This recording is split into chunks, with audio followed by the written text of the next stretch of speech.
I've started recording. Okay, Oh, welcome to the Tavern of Shadowhaven, where the three of you, Tybirius, Kilver, and Tug-Tug, are currently going over a drink. As notated in the Discord, Tybirius, if you would introduce yourself. hello, I am Tybirius, Master Swordsman of the Night Court, friend and master of Tug-Tug, my best friend, my war buddy. Tug-Tug. I am Tug-Tug. Tug-Tug, big, strong warrior. Tug-Tug, knowing Tiberius. Tiberius, friend. Kilver. Hello, I'm Kilver, the assassin elf. That's all good to know. So the three of you have come down to this, I gotta switch GM. Have come to this bar. It was the nearest town after, and the furthest away from the battlefield in which Tiberius and Tug-Tug had left. They had picked up Kilver, paying for his services, as they moved up to the northwest side of the land of Night, where the Night Court rules, in the land of Valarus.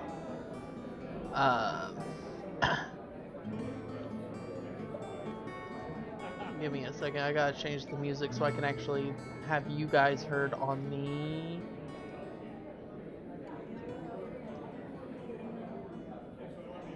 other thing. There we go.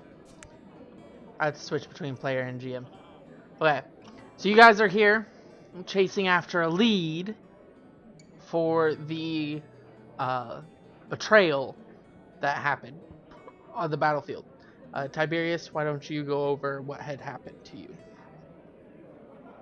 Me and Tug-Tug, we were in an engagement with our unit, fighting against the forces of Arcadia. During the battle, amidst the bloodshed, one of my officers had stabbed me in the back. Right after, Tug-Tug got shot in the leg by a ballista. During the combat, he disappeared, leaving us for dead. Leaving me to have to make a pact with the devil to save my dear friend, so we can escape the battle with our lives. And with that, Tiberius became a level 1 warlock. Tug-Tug. So Tug-Tug went down to a ballista bolt. When Tiberius fell, Tug-Tug saw his friend fall and rushed to fight the steam-powered machines that were incurring upon the land of Night. He held them back, trying his best to help his fellow comrades, who then abandoned him and Tiberius on the front as they retreated. While he was holding them back, a ballista mounted on one of the crawling machinations fired into his leg, causing him to tumble, which is when Tiberius stood over him, making his pact. Together they headed to the nearby Raven's Vale, the town of which they were defending. And as they stumbled in, they found Kilver sitting at the table, as a known acquaintance of Tiberius had pointed out.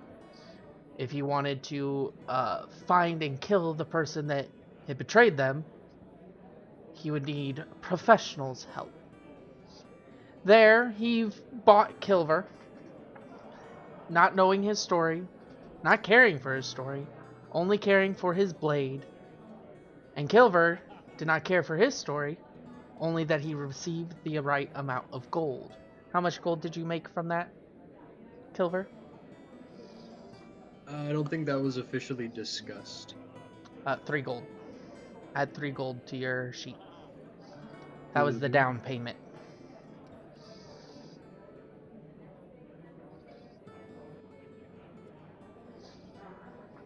Alright. Now, you're in this bar, tracing a lead, sitting at the tavern drinking merrily. Tug-Tug's drinking literal barrels non-stop. Let me switch to GM mode so I can switch the different. So Tug-Tug is drinking out of the barrels. Tybirius is currently trying to drown his woes as a little voice in the back of his head whispers that he's close. What you're looking for is nearby. And Kilver is being a silent, brooding thingamajig. Oh, it changed your sides. Oops, that image is bad. There we go. So together, you're just drinking your woes as Tybirius is starting to freak out and saying he's hearing voices, etc. Valhalla, you hear of the small murmurs of betrayal, and you feel a force in your head redirecting you to turn around. And when you lay eyes on Tybirius, you feel a spike. And it drives you to move forward and introduce yourself. So, describe to me how you approach and introduce yourself to the party. I move slowly behind Tiberius. You probably feel trembling the floor behind him. And I put my giant hand on his shoulder. There you go. I can't do 1.5, else I would. Yeah. Tiberius? So, You feel this massive hand wrap on your right shoulder as the whispering in your head increases. Telling you Tiberius' eyes widen in a little bit of panic. Quickly turning around, forgetting about the whispers in his head. Sharply saying, "Who are you?" I am San.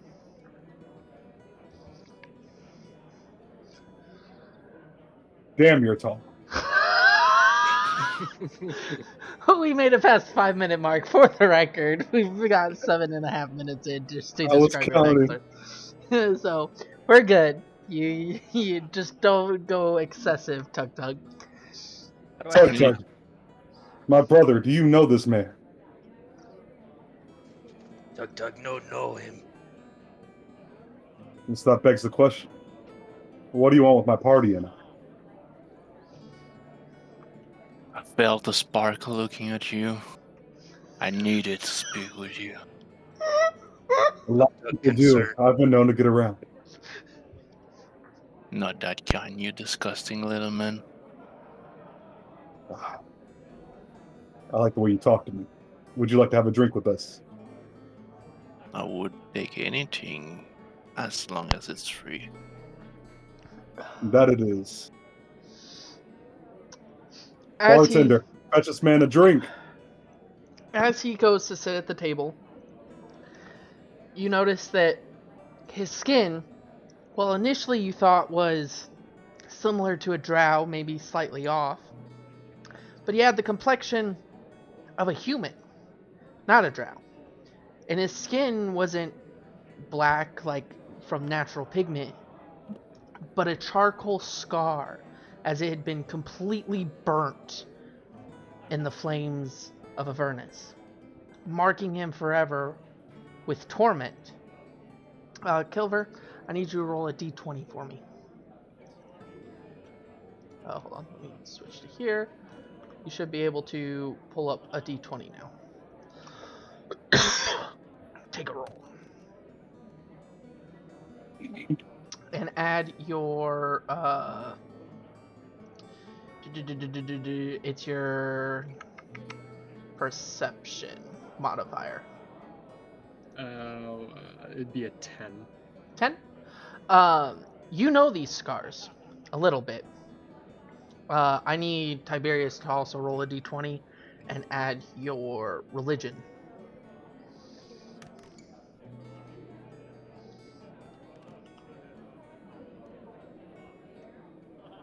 So 13 plus whatever your religion is. How do we get rid of the dice? I'm looking for my Right click. religion. Or if you right click it, you can remove. Thank you, thank you. Your religion is +1. Plus one. Thank you. Yes, so 14. You also know what these scars are from. They're from Avernus. They came from the current denizens of the land of the dead, the Death Court, the Forsaken, the ones who freed themselves forcefully from the rule of the demon that had created them. But that does not necessarily explain why he is here looking for you.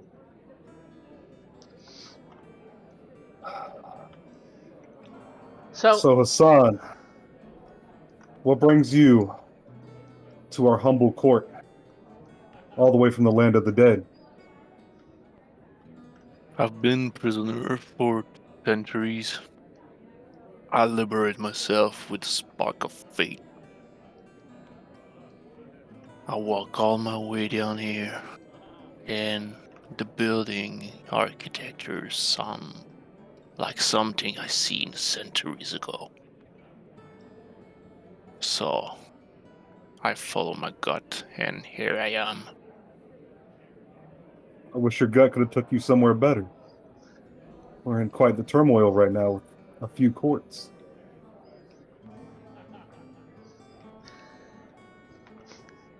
I'm expecting Kilver to start bouncing off the walls.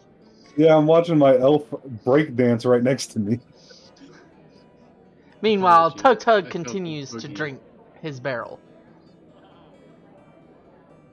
Don't be afraid, Tug-Tug, to interject your Tug-Tugness whenever you wish. Okay.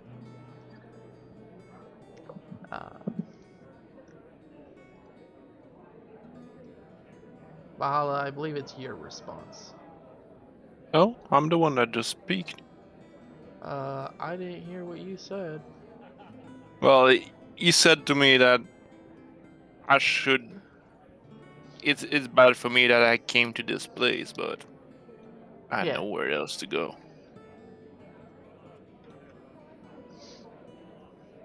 You're more than welcome at our table, friend. Tug-Tug, find food. You fight food? Find. Food is on the table right over there. Don't let him lie to you. He fights food too. If you I saw him use a deer as a weapon to kill a bear. If you put down the cask of ale, you might be able to see the food in front of your face. I reach over and grab the food without blinking. So as he reaches over and grabs an entire chicken, the whole thing just fits right in his hand and starts shoving it into his large maw.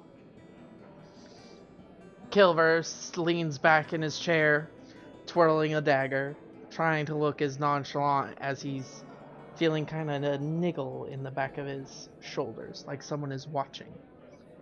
Tybirius and Kassan continue to talk about the harrowing escape from where he came from. However, they come to a roadblock where he knows he freed himself, but he does not know how he got here. That's the weirdest thing. One minute he was walking in the land of the Forsaken, and suddenly he was in the land of death, on the border to the land of night. And so he wandered, following a presence that led him here and led him to you guys. On the feeling that's watching me, can I make a perception check to see if anyone's actually looking at me or if I'm just losing my shit? Yes.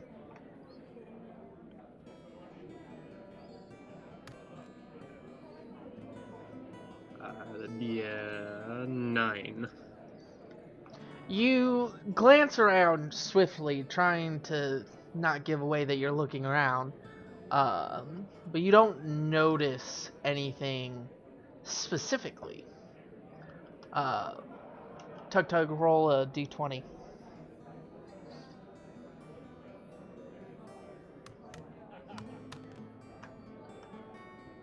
Tug-Tug, on the other hand, points over you, literally over your head, at a nearby drow elf that's sitting at the next table, and exclaims that they are watching you. Not just you, though.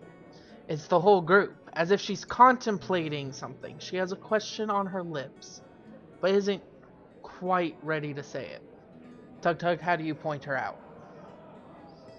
Tug-Tug, see tiny thing. Those are your finger, Tug-Tug. Do what? He said the tiny thing is his finger. Not that. Blonde thing. So, Small female. the actual description of her... Hold on, let me pull up their character sheet. It is a drow elf. She stands at about 6 foot, 6'1". She holds a large mace at her side and a massive shield on her back. She's dressed in scale mail with long silver hair that's tinged with the touch of purple, bright sapphire eyes that are staring at you with that question on her lips. Her skin is dark, tinged with a bit of purple, and seems to almost fade with the moonlight, as if she's becoming ethereal. Was I looking at the wrong dang thing? That's the character I have to actually represent her as this one. Oh, okay. You're looking at the right one. It's just, I don't have a perfect drow. All the drow are males. Gotcha. Oi, drow. Get over here. No reason to stare when you come join us. Heaving out of her seat with a large clatter, as she scoots her chair out and then swiftly puts it back in, nice and neat.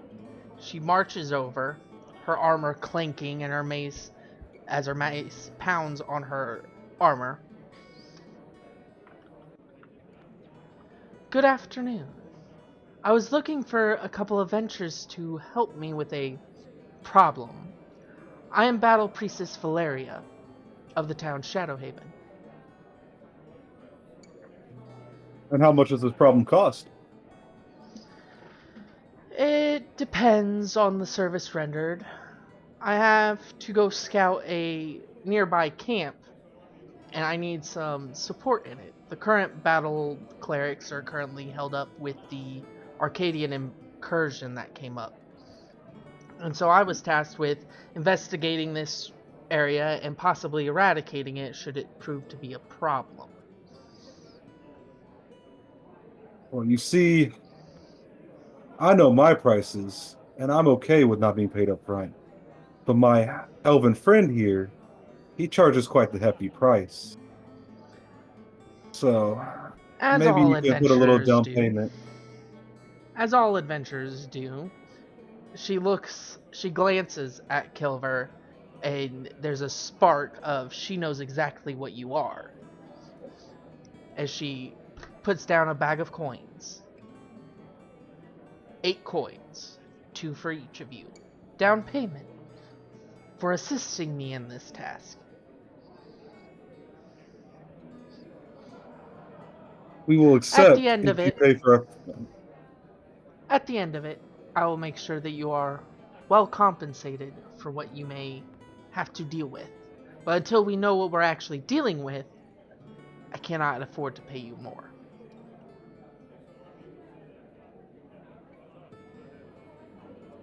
If you add in the food and drink, we'll accept. I've been feeling pretty stagnant sitting here for the last few days recovering.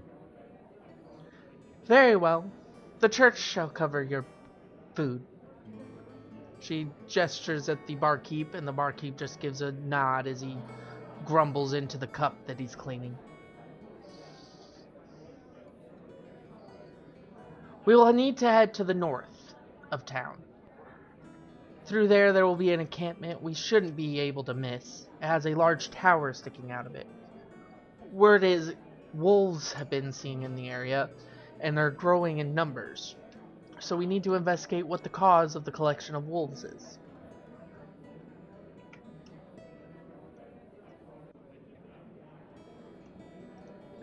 select multiple of these? I can. So what does the party say? You take her up say on her we go offer? for it. Kilver, is 2 gold enough for you? Color me interested enough for now. I can't speak for my tall friend behind me. I can speak for the other 2. We are interested. I shall go where you go till I have my answer why I feel that way. Very well. We shall depart shortly. Uh, give me several minutes to prepare my blessings. And she walks away, heading to a small altar on the other side of the tavern. Tug-Tug, Tug-Tug looks up, his face literally buried in the large dish on the serving table. And looks up, mouth food dripping off his chin. take all the L you can. The woman's paying for it. And with that, he lifts the entire tray and just starts dumping it into his mouth. Stocking up on food in case it turns out to be longer than necessary. After she finishes with her blessing, you all make haste to the next section. Give me a second to pull up the next board.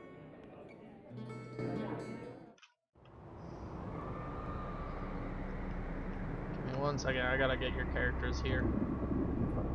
No, Typhoon, I bought everything on a glass book. Oh, did you? Yeah, I had the first one, but I bought the other 7 like 10 minutes ago. Oh, nice. This is the one part I hate. I can't actually persist these characters. At least I haven't found out how to persist these characters between the different boards. So I have to literally go and copy paste, copy paste, copy paste. Tragic. But if you right click your characters, you should be able to go to stats. The only one that'll be off is your health. Your health will constantly be off because I'm not going to sit there and fix it each time we go to a combat board. Mm-hmm.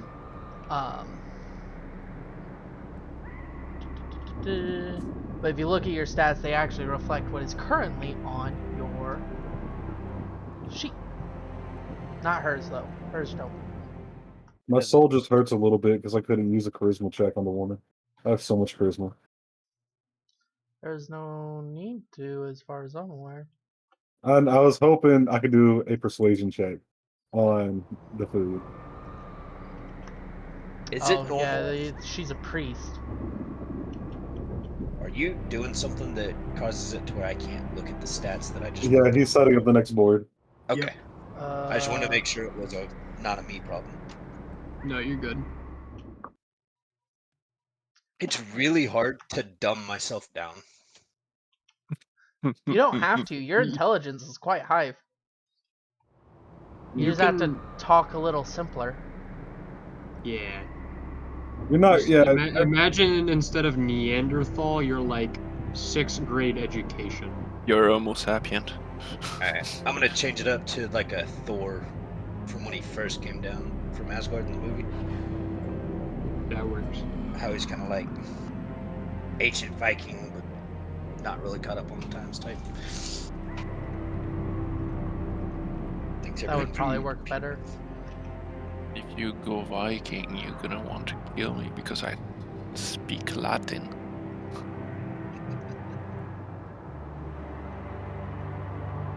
Yeah, it's a different universe.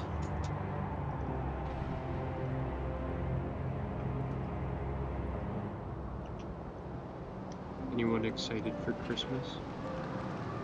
Yeah, I'm be home alone. Finally. Let me get you boys.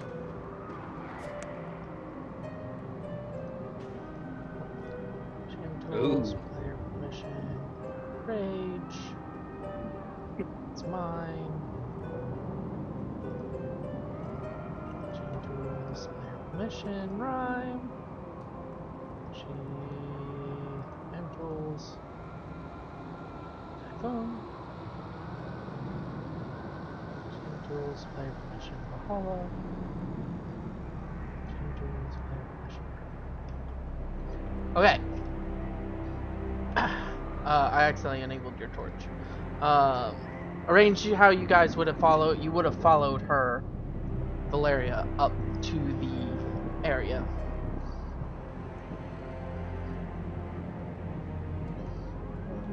And I need you all to make a perception check. Gotcha. How do I do that? Roll a d20 and add your perception. How do I Okay, get the not dice back? bad. You should be able to hit spacebar or something, and at the bottom the dice should pop up. Jesus Christ, I critical failed. I forgot things. Bro is blind. Or we I do got roll. a- Oh, yeah, I'm dumb. You can I roll. got You can roll on the. 16. Yeah, on my but perception check. it's not good for your video. You don't see the roll. Correct. I won't see the roll, but the video won't see the roll, but I will. Okay. It's either or. You choose. That's the D20. I prefer on the d20 is the 21. That's the one I was supposed to roll, right? So I got a Yeah, 16. d20. Okay. I think I had an 8 the first time. You had a 9 the first time, Rage. Okay.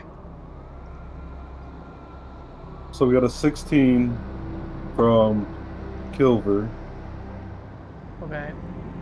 a 9 from Rage. I don't know what his modifier is. I critical Mine got a failed. critical fail. I got 17. Nice. Okay. So as you approach, Kasan and Kilver start to hear a soft growl, and Kasan, you notice glowing eyes in the dark. 3 pairs in front of you.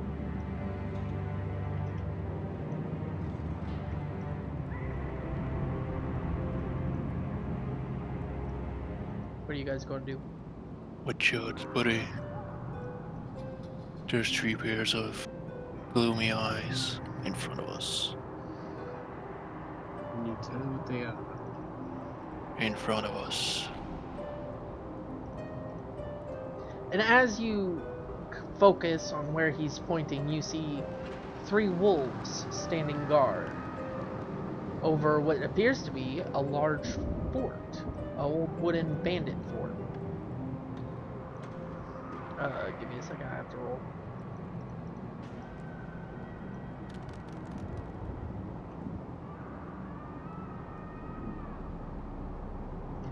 And as you guys stop to observe, one of the wolves look at you and howls. I need you all to roll a d20 for initiative.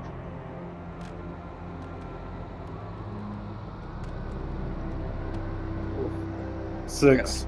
4. I got 20. 14, 13, 18. 14, 13, 18. You need to get the Add mod- your initiative modifier as well. 0. So it's 12. So Hassan has 12. Tug-Tug, Damn, I got a 20. Where do I see that at? your character sheet, you'll see an initiative bonus. It is 1. 1. So how much total did you get? 5. 5 total.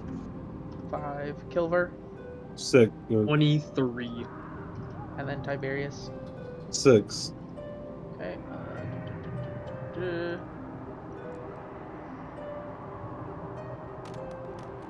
make a couple more rolls.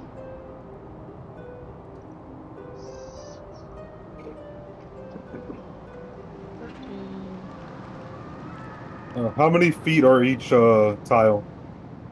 5. I think they are 10. 12, 18. 12.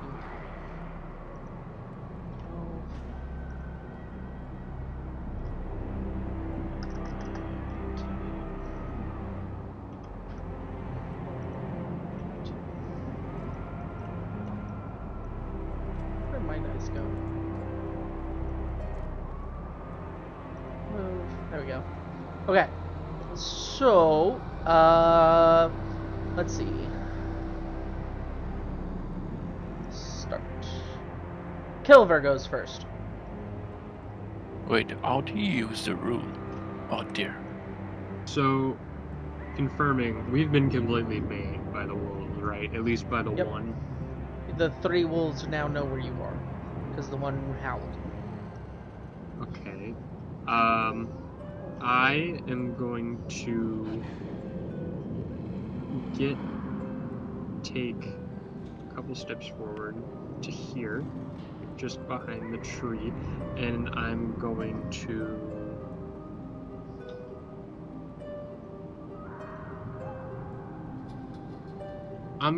to pull out my short bow Okay. and take a shot at the wolf on our right. This one? Or this to the right. Yes, that wolf. Okay. I need you to roll a d20.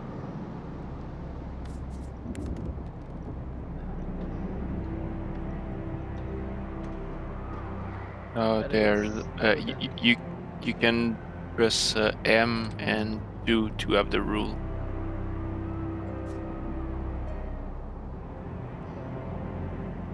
Oh, I don't know how to delete it then. Right click is usually. So what did you roll to hit? I rolled a 9 to hit. Let me unequip your rapier, equip your short bow, and your arrows. You have a +5. So a 14. That does hit. Okay. So now you're going to roll 1d6.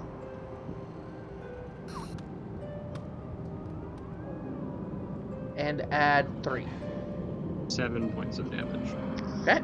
So this wolf here takes 7 points of damage.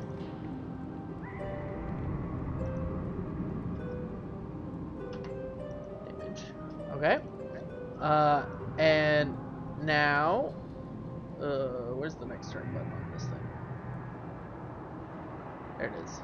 Next. So now There's this a- wolf yelps as you pull back your bow and aim through the darkness, your dark vision letting you see the enemy. You release your arrow, and it hits the wolf just above the shoulder. It yelps with a visible limp. It slowly crawls back up and starts making its way towards you. To here? Yes. And then it will take a bite.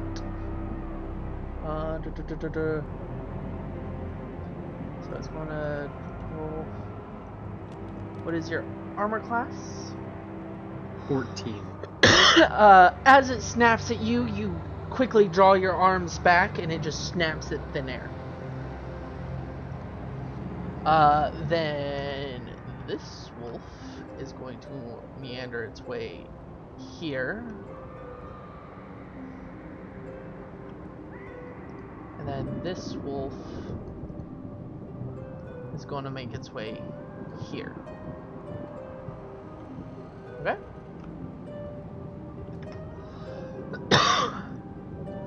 And then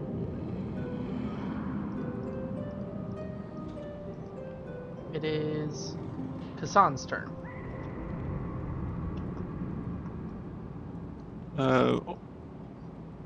Okay, so I shake my right hand, and you hear me say, "Sylvanus Ferum." And on a flick of a wrist, a psionic blade came out of my arm, and I move to the wolf and attack. Alright, so move forward. Should be able to move your character forward. There you go. And then roll to attack. You'll roll a d20. Yeah,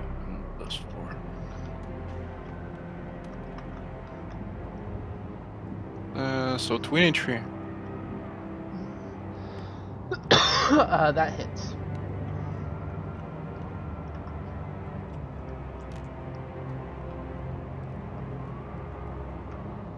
And we got the 5 of psionic.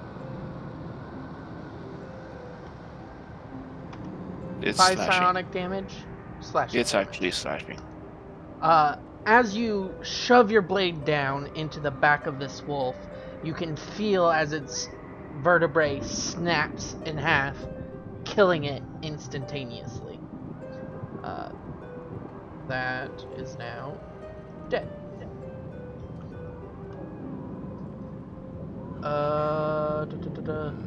And the blades stay on my arm for an hour. Okay. Tybirius. Surveying the situation around me, I noticed the wolf closest to me. What's your passive perception? Passive perception? I need everybody's passive perception.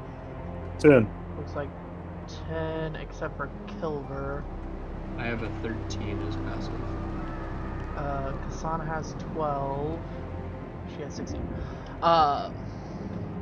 As Kasan stabs into the back of this wolf, Valeria, Kilver, and Tybirius. Hold on. I forgot to roll.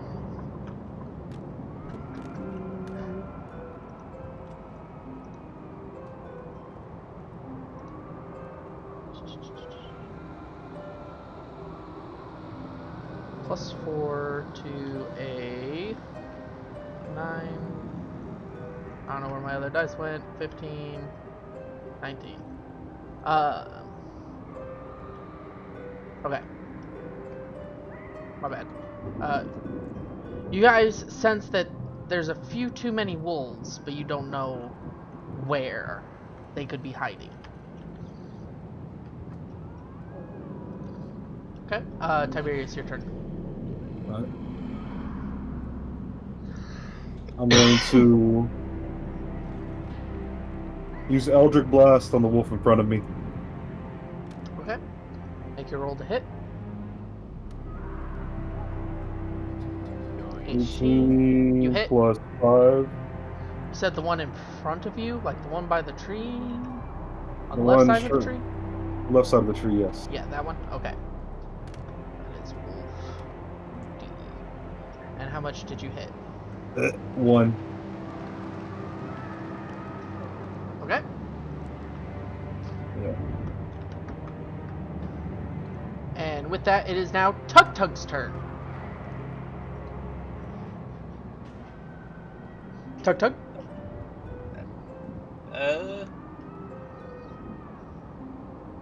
How far can I move? It tells you in your character sheet 30 feet, and then each tile is 5 feet. Okay. There's a wolf right here, right? Actually, sorry, each of these big tiles is actually 10 feet across, so half the tile is one tile. If you pull up the grid, you should be able to see it. I think it's tab pulls up the grid. But Yeah. 5, 10, 15, 20, 25. You could definitely make it to that wolf. That doesn't do anything for me.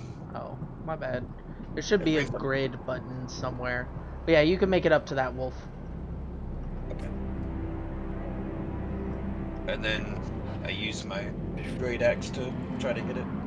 Alright, roll to hit. So you'll roll a d20. And then on your character sheet, next to your weapon, you don't have it equipped. Hold on. Great axe. Your great axe equipped, it'll be a +5 to whatever you rolled.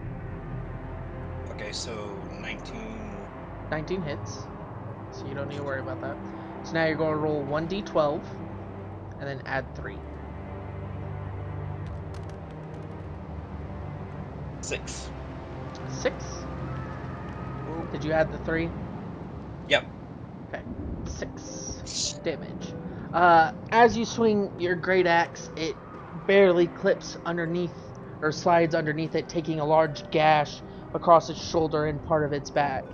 You couldn't get quite the awesome kill as Kasan did, but you scored blood nonetheless.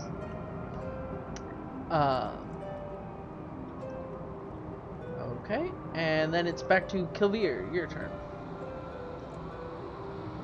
So is the one in front of Tug-Tug dead? No.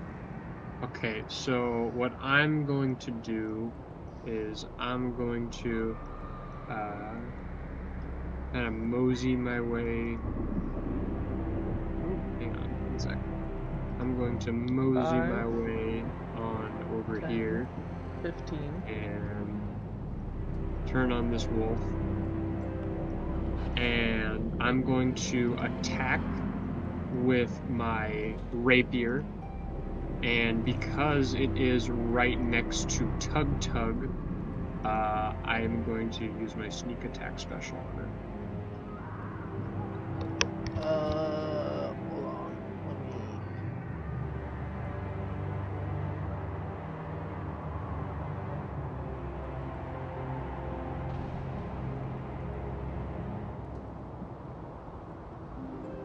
Okay, yeah. So you'll just roll an extra d6 with the rapier. So roll a d20 to hit. Okay. You'll add a +5. That is a 13. 13. A what? 13. So you pull back to stab at the one that Tug-Tug just stashed his axe in, but as you go forward, it kind of limps over to the side, and your rapier doesn't quite make contact. Do I have any movement left? Yes. You move 5, 10, 15. So you have 15, I believe. In that You move case- 15 feet. Okay, in that case, how tall is this tree that we're next to? Well, if you can measure it. So 6 tiles, so 30 feet. Okay. I'm gonna go ahead and just kind of back off, back to behind this tree. Okay. So that's his done. That wolf's dead. So this wolf here is going to rush forward and take a bite out of Kassan. So I gotta roll 20. That's 11 plus 4, so a total of 15. What's your armor value, Valhalla? It's 10, but I'm gonna use a reaction to pop shield. Oh no, it's useless because it's gonna be flush on. Is D&D the same thing as Pathfinder, and if it's flush on, it succeed? Hold on, you have to equip your shield. You don't have a shield. No, the spell shield is a reaction the spell. spell shield. Okay, hold on. Let me look at your spells. It's at 5 AC. Add 5 DC, and that would bring your DC up to 15. And he had Yeah. 15. Yeah, I want So- to know if flush worked the same way. It goes to jump on you to bite you, and you quickly cast a shield, and it lands on the shield and jumps off. And with it, it jumps over to here. I guess. If it's flush, it's a miss for the attack. Okay. This wolf in front of Tug-Tug is going to try to bite Tug-Tug. Tug-Tug, what's your armor value?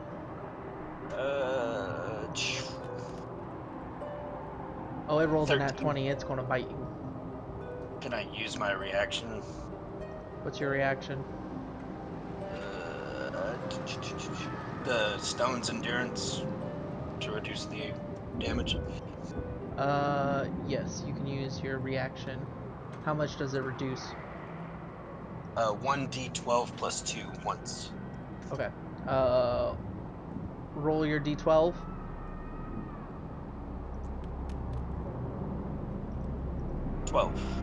So it'll plus 2?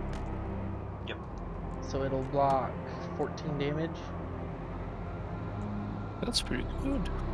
Yeah, that's really That's fucking good. good for level 1. I That's probably should have really saved it good. because I can only use it once, but Once per long rest, yeah. Yeah. short rest. But yeah. Short rest? Oh, that is way too good to be once per short rest. So 14.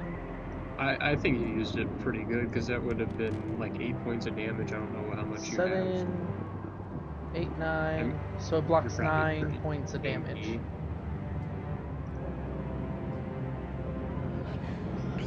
Alright, so it goes to snap at your leg, and while it snaps, it nearly breaks its teeth as you activate your stone's endurance, turning your skin a pebbly color as it turns to stone. The wolf yelps and backs away before it could damage its mouth further. Oh, I totally forgot to add her to the list. Oh well. Yeah, By no, the we way, probably if you right click on your dice, you can remove them because we're gonna end up with a Yes, minefield please of D20. please keep removing your dice. I don't. Tug-Tug, what's your armor value? 13. 15, 19. So it's gonna hit. And that is 1d6 plus 2.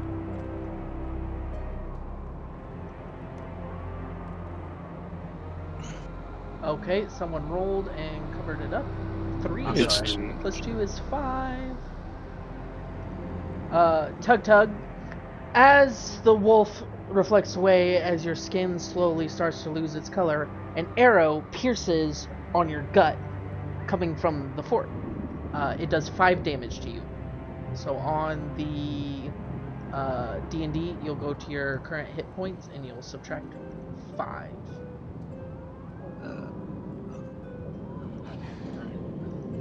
2, 3, 4, 5. Damn. Okay. And then shortly after that, hold on, I've got to enter build mode to pull the thing up. I've got to scroll.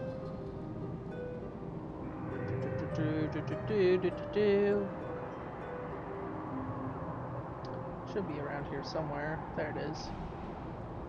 And while Tug-Tug's dealing with the arrow that has managed to find its way in, Valeria calls out as a spell circle appears beneath all of you.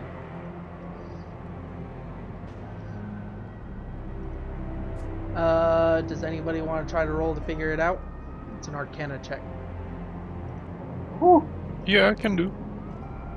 Do you need to be prof to do it? No, you don't have to be proficient. If you just want to try to figure out what it does, you can roll. I'll take a roll. So roll a d20, add your Damn. Oh, I got a nat 20. 17. I got a 17. Someone else rolled and got something. Nat 20, Hassan. Yeah, I Rhyme saw rolled that. an 8.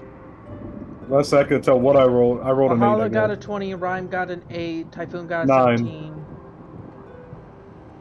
No, you got a 7. I'm looking at the history. He said the first time I rolled an 8. And Rage got a 1. Let's go Rage. Kassan, this is a transmutation spell. It's designed to evolve a creature into a similar, but not necessarily the same type of creature. Do I know which creature is being targeted? Roll a insight check. So it's just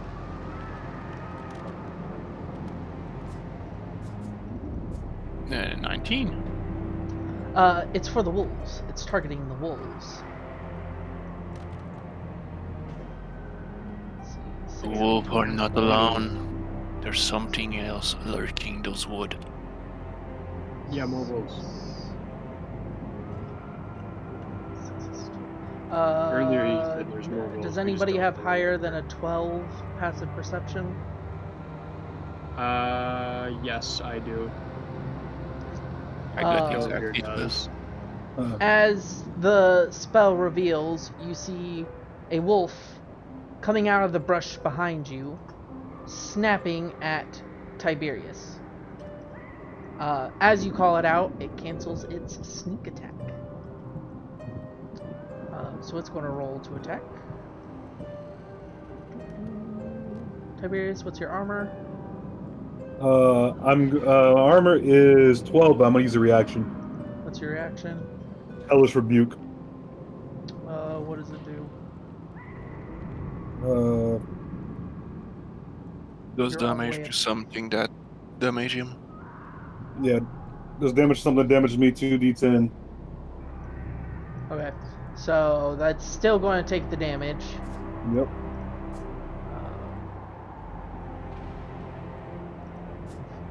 So let me grab the dice to hit the damage.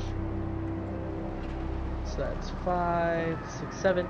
You're going to take 7 damage from the bite. And then roll your counter damage.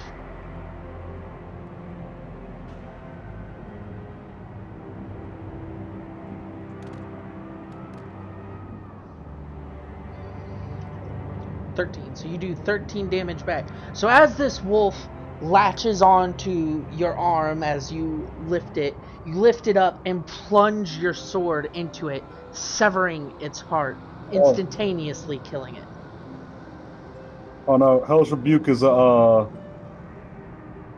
a magic spell. I'm pretty sure you... Oh, well, fine. And while you're holding it up, you cast, gripping its head that's grabbing onto your arm, and cast a spell exploding its head. Killing it.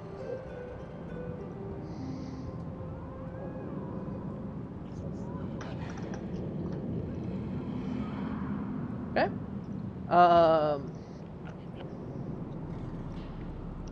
Then... Kassan. I have to roll one of these. What's your armor value? 10. That's a 12 plus 4, so 16 to hit. So it hits. Then I have to do.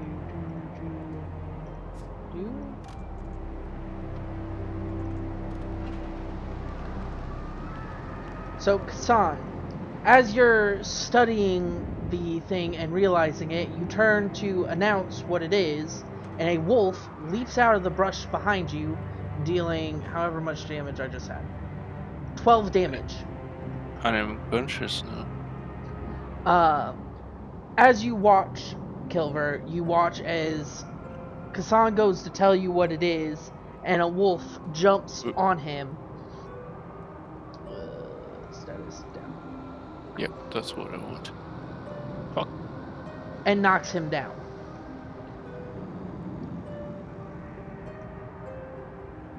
Alright. Kassan, roll a d20. Or roll a death saving throw on D&D Beyond.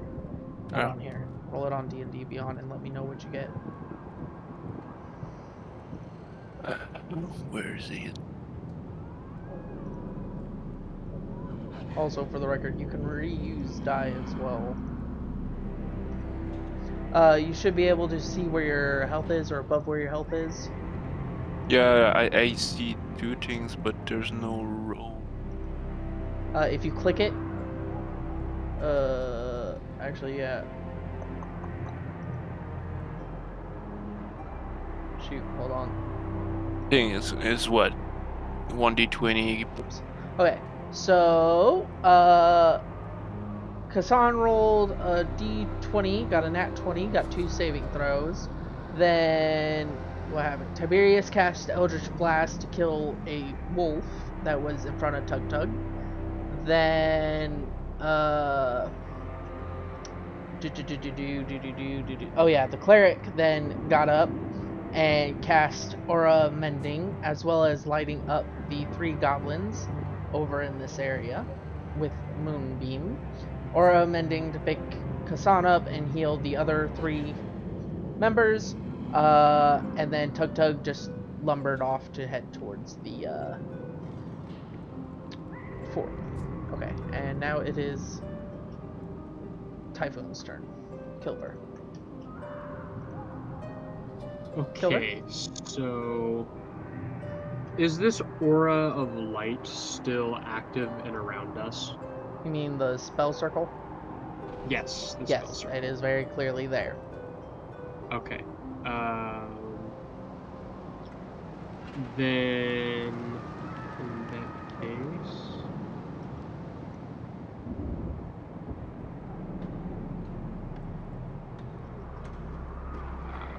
would you say that the cleric's within 5 feet of this wolf? Yes. Okay, in that case, I'm gonna take another stab at that wolf with my rapier. Okay. With a sneak attack? So it With has to be the, engaging the other person, and it's engaging you. So you can't use sneak attack since it's attacking you. If it had chosen to attack her, that'd be a whole. Then you could use it. In the description, it just says it has to be close to it, within 5 feet of a enemy of the target. You don't need advanced attack roll if another enemy of the target is within 5 feet. That's that means it's attacking that target. So this wolf has to be attacking her, and that's within 5 feet. So if it was, like I said, directed at her, it'd count. But since it's actually actively attacking you, it doesn't count. Okay, in that case, I'm just gonna regular attack then. Alright, roll a d20. That is a 16. 16. That does hit. Roll for damage.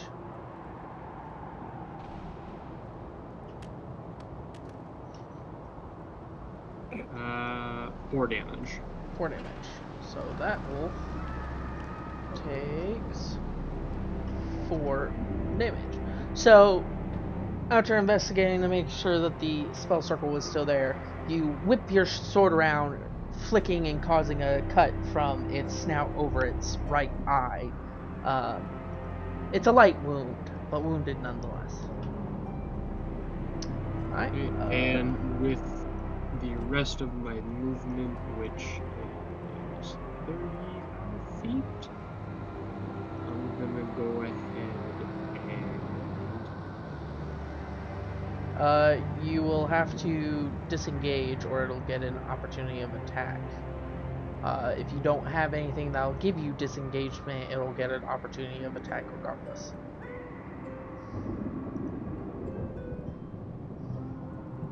In that case, yeah, I'll just hold my ground then.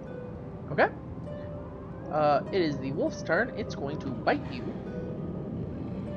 For obvious reasons. Definitely didn't just stab it. 15 plus 4 equals 19 to hit. Hits.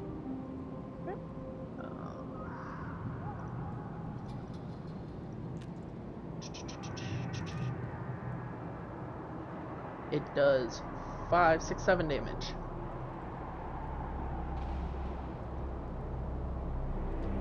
By the way, D&D classified this as deadly with just you guys. That's why I added the cleric.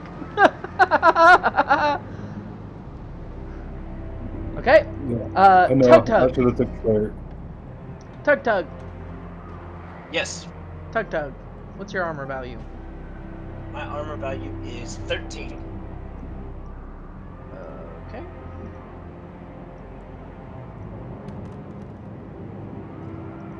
So 13 and 17 plus 4 each. So both of those are going to hit.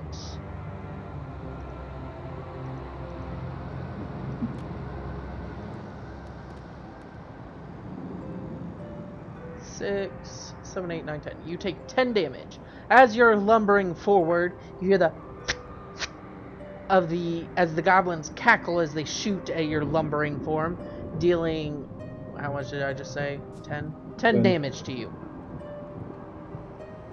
Alright. That sucks. Tiberius, you notice that Tug-Tug is starting to lag with the hits from the goblins. That one's channeling, so it's not going to do anything. I need to roll a d20 plus 6. 9, 10, 11, 12, 13, 14, 15. Anybody have a 15 or higher passive perception? No. Actually, I think she does. She does! The cleric quickly calls out to you, Tybirius. Watch out! As a wolf lunges out of the woods and pick it up towards you.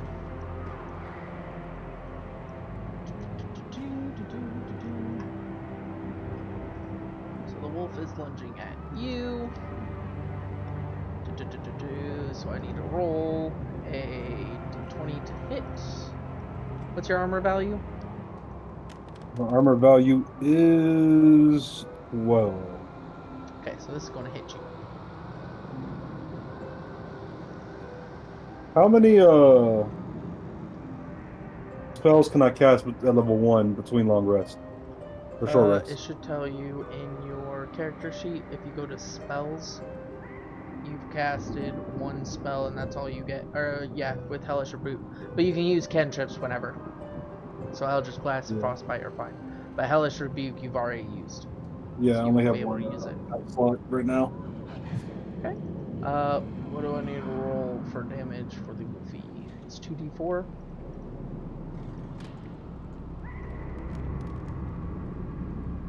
Ooh, 8, 9, 10. That's 10 damage.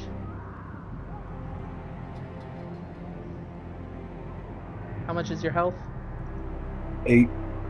Okay, so you end up going down. Yep. As Tug-Tug's lumbering, taking shots from the goblin, Tiberius turns at the call, preventing it from sneaking up, but it still full force jumps on you and knocks you over, tearing into your shoulder, causing you to go down. Okay. Next turn is Kassan. The fiery rage appeared more in my fiery eyes as I struck down the wolf in front of my eyes. Totally forgot that wolf existed. That's way down there. Oh, the dice went off the board. 7. 9! 9 total. No, not 9. Plus 4, 11. Said 7. Yeah, but I got plus 4 on attack. 8, 9, 10, 11. Okay, so 11. So you swing at the wolf, but it dodges. It does a quick leap back before leaping forward and snapping at you, and you miss. That one's not going to do anything. Now the wolf snaps at you after you go to hit it and fails. Completely fails. I know that for a fact that that's going to miss. So it snaps at you and you swing at it, it leaps back, then it jumps forward to snap at you and you block with your weapon. Tiberius, make a death saving throw. Roll a d20.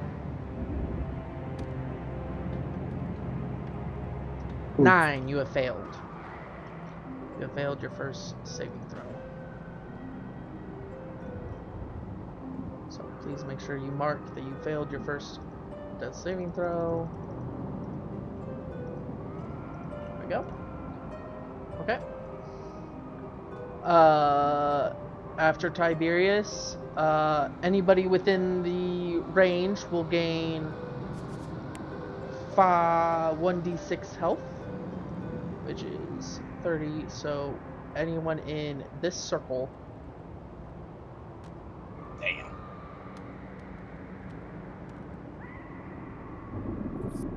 Shit. Kassan. Yep, I did it. Okay. Make sure you add the health that you received. That means that you are back up at 1 health, Tiberius. Bleeding heavily, as the pulse washes over you, barely keeping your heart alive.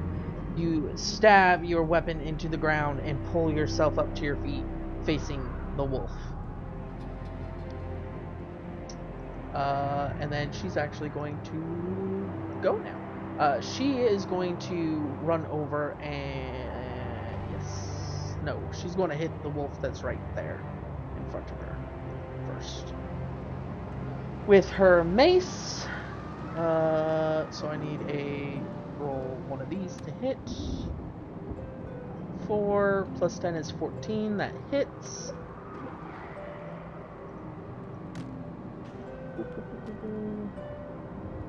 That's 4 plus 8, 9, 10, 11, 12. So that's 12 damage.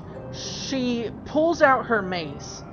It glows with a silvery ethereal light as light bursts from her eyes in rage and swings down, smashing the skull and scattering brain bits all over you, Kilver.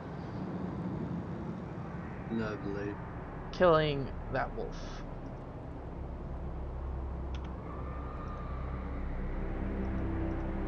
Okay, Tug-Tug. Your turn. Okay. How far can I throw this javelin? It should say. If you go to inventory, you can unequip that, unequip that. So your javelin range is 30 or 120 thrown. What?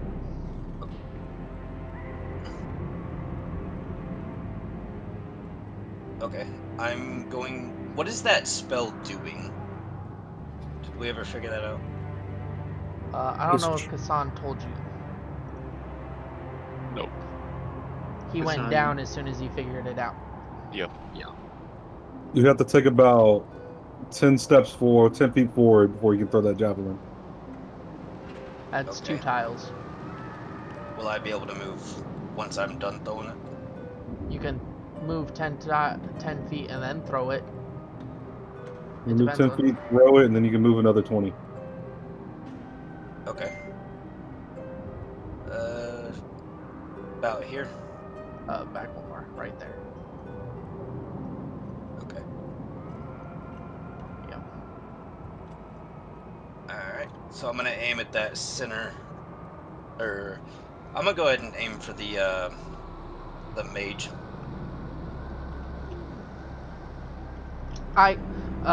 So roll with disadvantage, so you'll roll 2 d20s and then take the lowest number.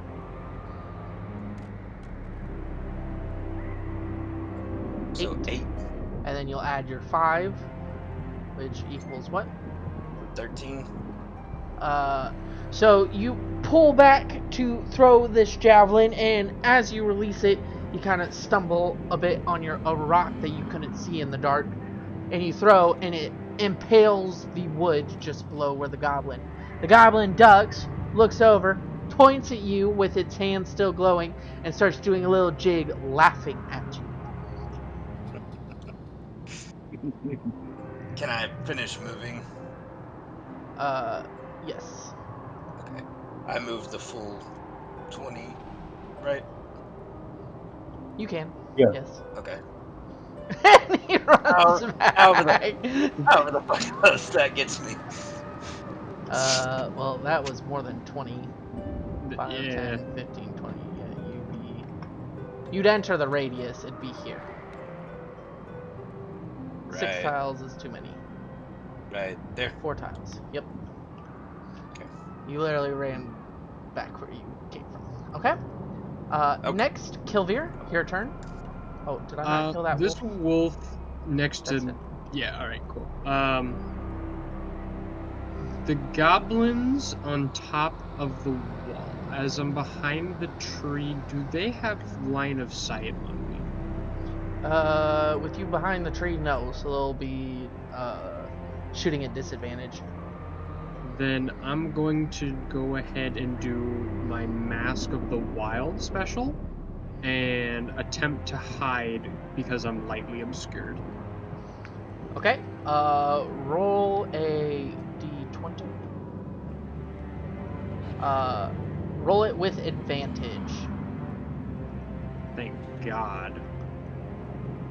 because they're currently focused on Tug-Tug.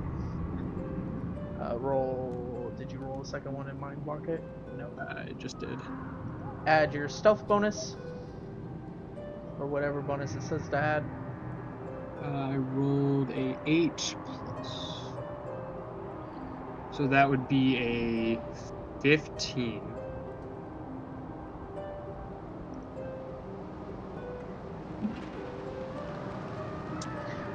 You successfully hide.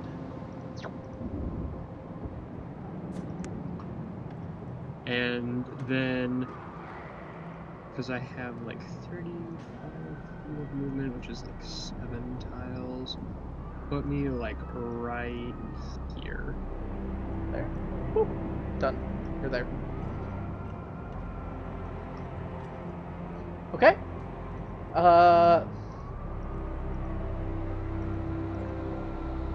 Tug-Tug. I'm so sorry, my friend. Actually, no. I know what I'm going to The do. one tile is So- 5 feet. The goblins are still laughing at your terrible javelin throw, making fun, pretending to be you throwing it, that they totally missed their chance to fire arrows at you, because they're still laughing hilariously at you. Oh, that's great. However, the spell flashes. It flashes a bright light, and every wolf in the area has turned into a warg. Oh, So give me a second to pop a warg out. I figured it was something bad. That's why I tried to take him out.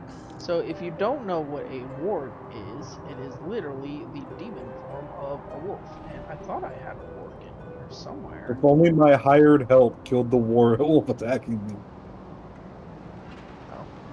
I guess. I kind of forgot that one existed, I'm gonna be honest.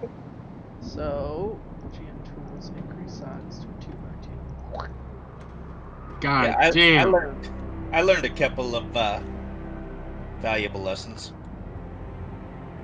Boy, cleric, you're doubling my pay.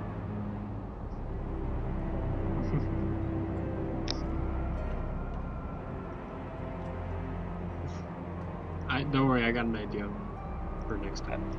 I better get my javelin back. How do you spell warg? W-A-R-G. It's O. It's an O.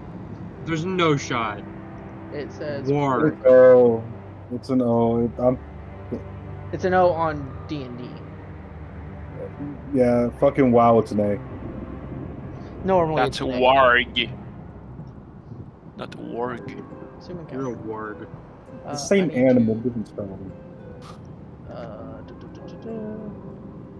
Even there in World of One of these is Warcraft, dead. it's a wargen. No, there's still 2 wolves. Oh, there's 2 wolves. Shit, both of them become warg. Shit. I'll just use the warg pull-up that I should have somewhere.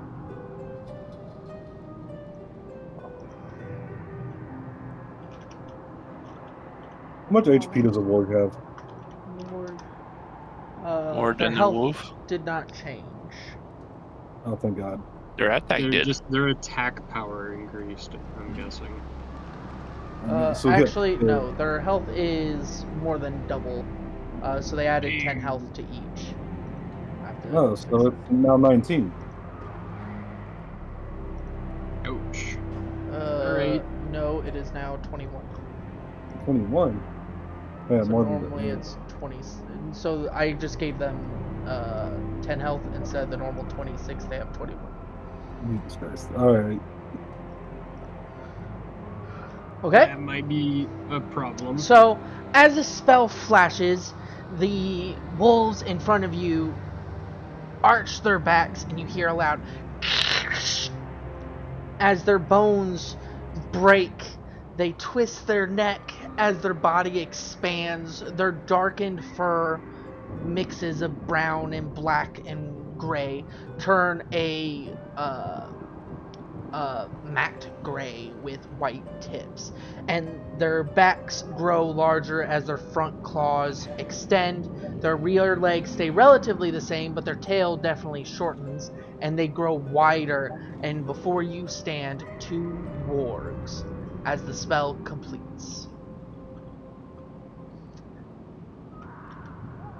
Whose turn was it? Who just went? That goblin. So the first warg to attack will be attacking Kassan. Wait, I'm not supposed to attack before him? Nope, you attack after him.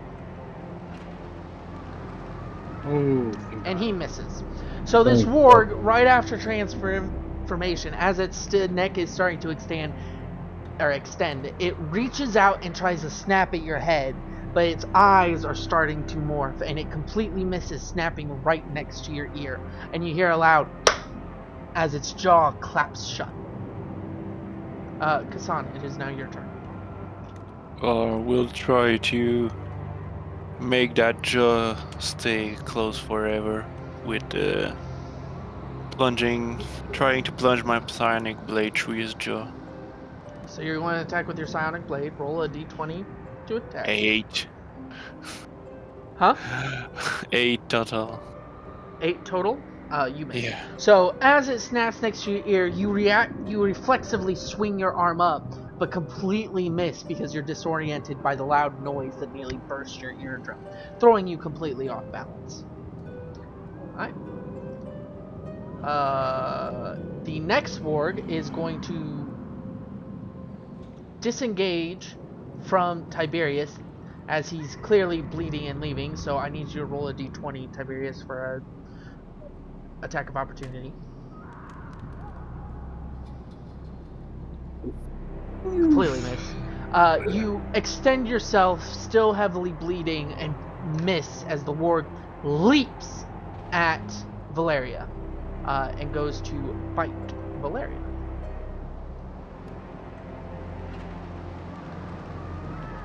Four.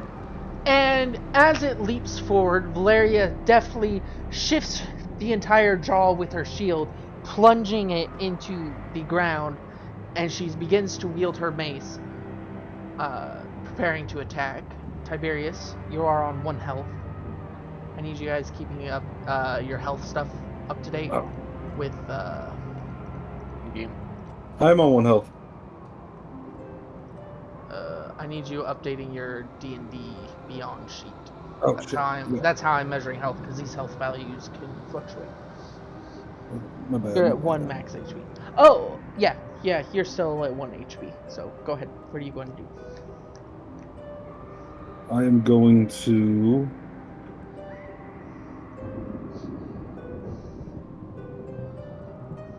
use Frostbite on the warg about to attack the cleric. Okay. Roll to attack. I don't roll to attack, he rolls a Constitution save. Okay.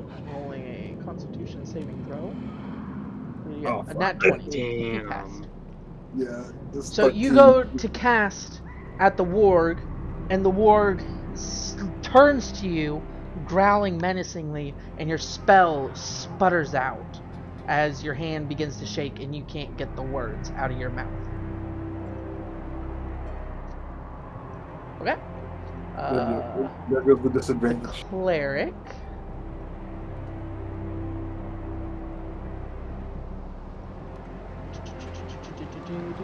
Is going to roll to hit. 13 plus 10 is 23 to hit.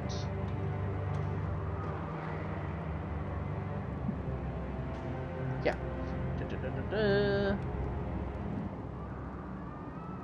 2 plus 8 is 10. And then I need to roll this one. 7. Darn. Okay. Valeria, as it turns to growl at you, takes this opportunity to smash the head in of the wolf. But because it turned at you, she missed, hitting its shoulder with a loud crunch, dealing 10 damage to it. Tug-Tug! It is your turn, Tug-Tug.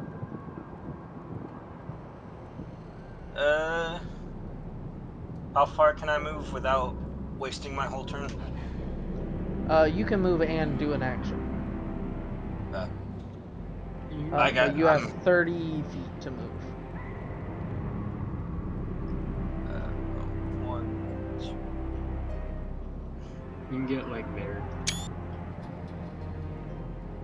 Okay. Is activating rage an action? I think it's a bonus action. It's a bonus action. Rage. As a bonus action, you can rage for up to 1 minute, 10 rounds. You gain advantage on strength checks and saving throws, not attacks, +2 melee damage with strength weapons, resistance to bludgeoning, piercing, slashing damage. You can't cast or concentrate on spells while raging. You can rage and throw the wolf at the tree.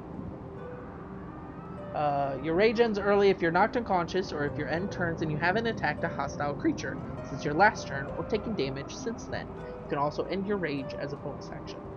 So are you going to rage?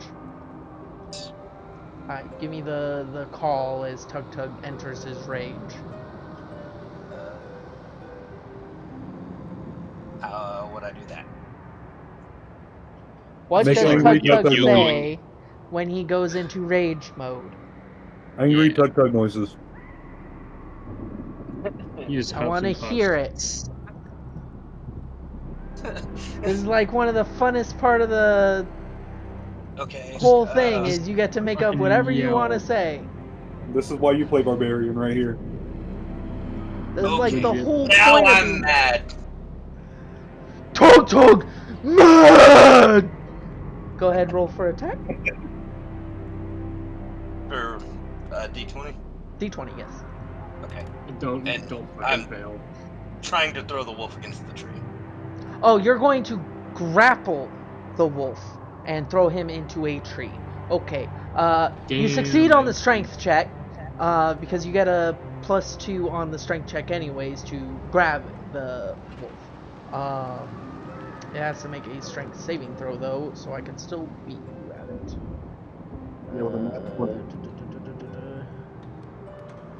Strength saving throw is a 5.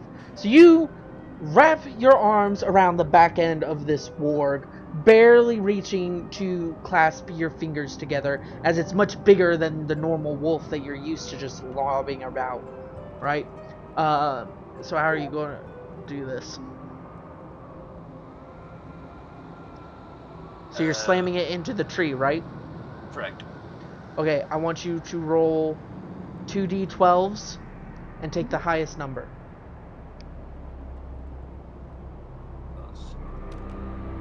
And 5. Add your unarmed strike modifier. So if you go to unarmed strike on your thing, it should have a modifier. Where would that be? Your strength modifier. Strength +3. So how much damage is that total? 6, 7, 8. 8 damage to this wolf. So Tug-Tug, angry, yelling random things, picks up this warg and slams it into the tree. I have to roll.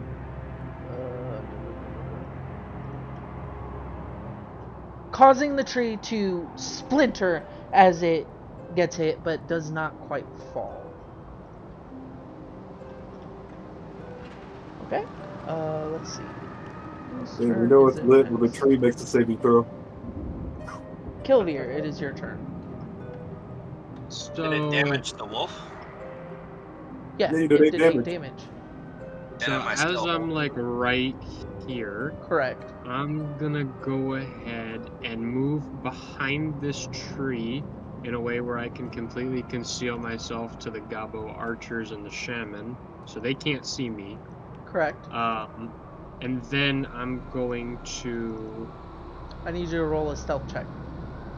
Okay. So a d20 plus your stealth.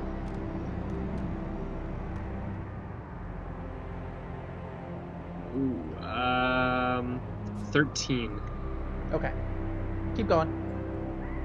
And then I'm going to... Since I'm here... I might be just out of range. What's my range over here? For my short bow...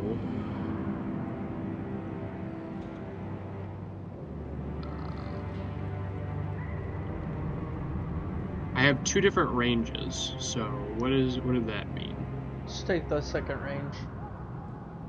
Then yeah, I'm completely in fucking range, and I'm actually not gonna shoot him. I'm gonna shoot the ward next to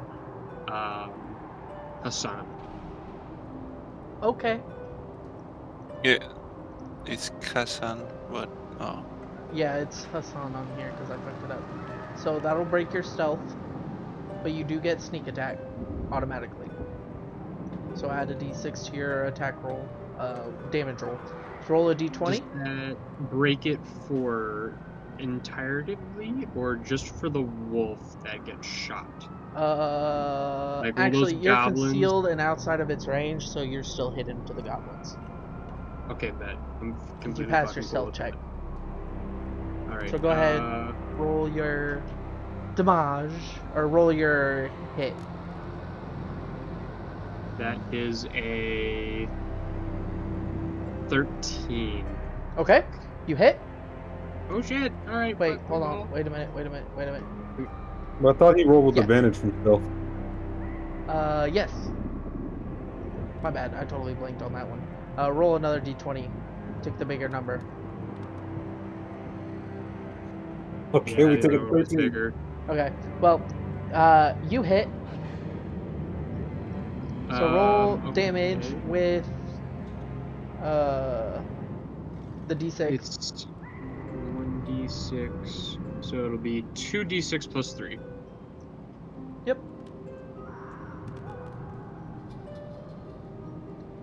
So 14 points of damage.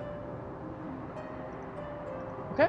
So you pull your bow back and aiming just by Kasan as he swipes at this ward and it barely dodges out of the way. As it dodges out of the way, you take aim, firing, piercing its heart as it's rearing up for another attack, dropping it dead at Kasan's feet.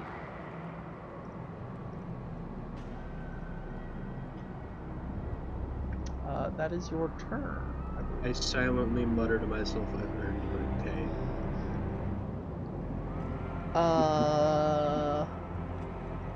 Oh boy, here comes the fun part.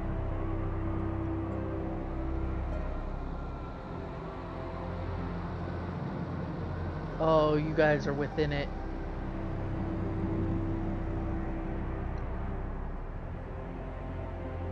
Well, let's see if he is successful in this one. So can my left toe just be the one that receives damage? Failed. Oh, thank fuck. Thank God. Alright, so 5 feet is 1 tile, right? Yes. yes, one big tile is 10 feet. Yeah, so when it says tiles there, you multiply that by 5, and that is how many feet. So most of you have 6 feet, one of you has 7 feet of movement, or 7 tiles, sorry. Okay, so they're all in range of me too. Okay. Of what? My Eldritch Blast. 120 Correct. feet. Yes, correct.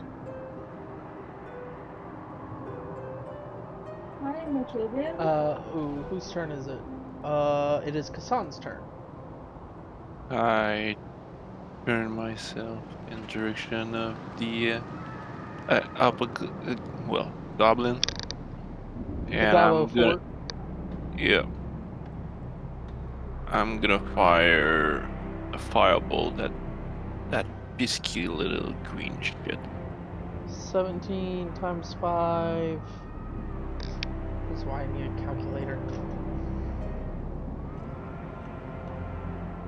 17 times 5 is 85 feet. Yeah, I have 120. Okay. Then you're going to fire your firebolt at the Gobbo shaman. Roll a d20.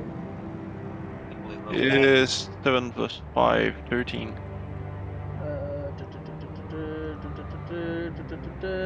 You miss. Yeah, So nice. you rear back to hit the goblin shaman, knowing that you had just barely been missed by an arrow from friendlies, and you launch the fire, but as the fire conjures in your hand, you have a flashback to your time in Avernus, freezing you and it turns into ghost fire before vanishing. I need you to roll the 10 and the 00 dice. I need you to roll Yeah, that for me. 100 dice. Yep. And we got a 58. Okay. Thank you.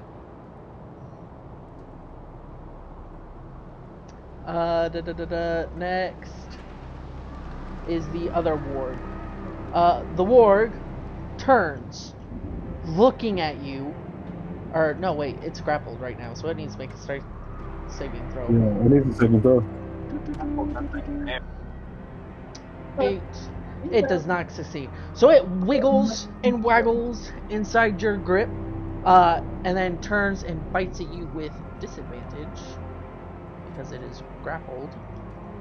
I have a 13 on reflex. Disadvantage. It Oh, don't it nat hit. fails. Critical fail! It It critical bit fails. itself. So it thrashes bit around. itself. It thrashes around to try to bite at you, slamming its head into the tree again, causing 4 damage. What a bitch.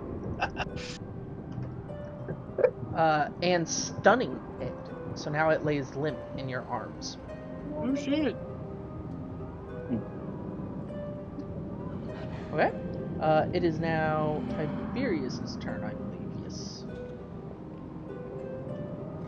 Alright. I'm going to Eldritch Blast the Goblin Shaman. The Goblin Shaman. Okay. Roll to hit. You got it, buddy. You need to roll with disadvantage because of height. Ooh. And he's in cover. Good first roll. Good for. Oh no. Crit fail. Tragic. So does my arm Okay. explode at this point? So you pull back your Eldritch Blast, purple lightning cackling. You focus on the shaman, seeing the lieutenant sneer as he had stabbed you.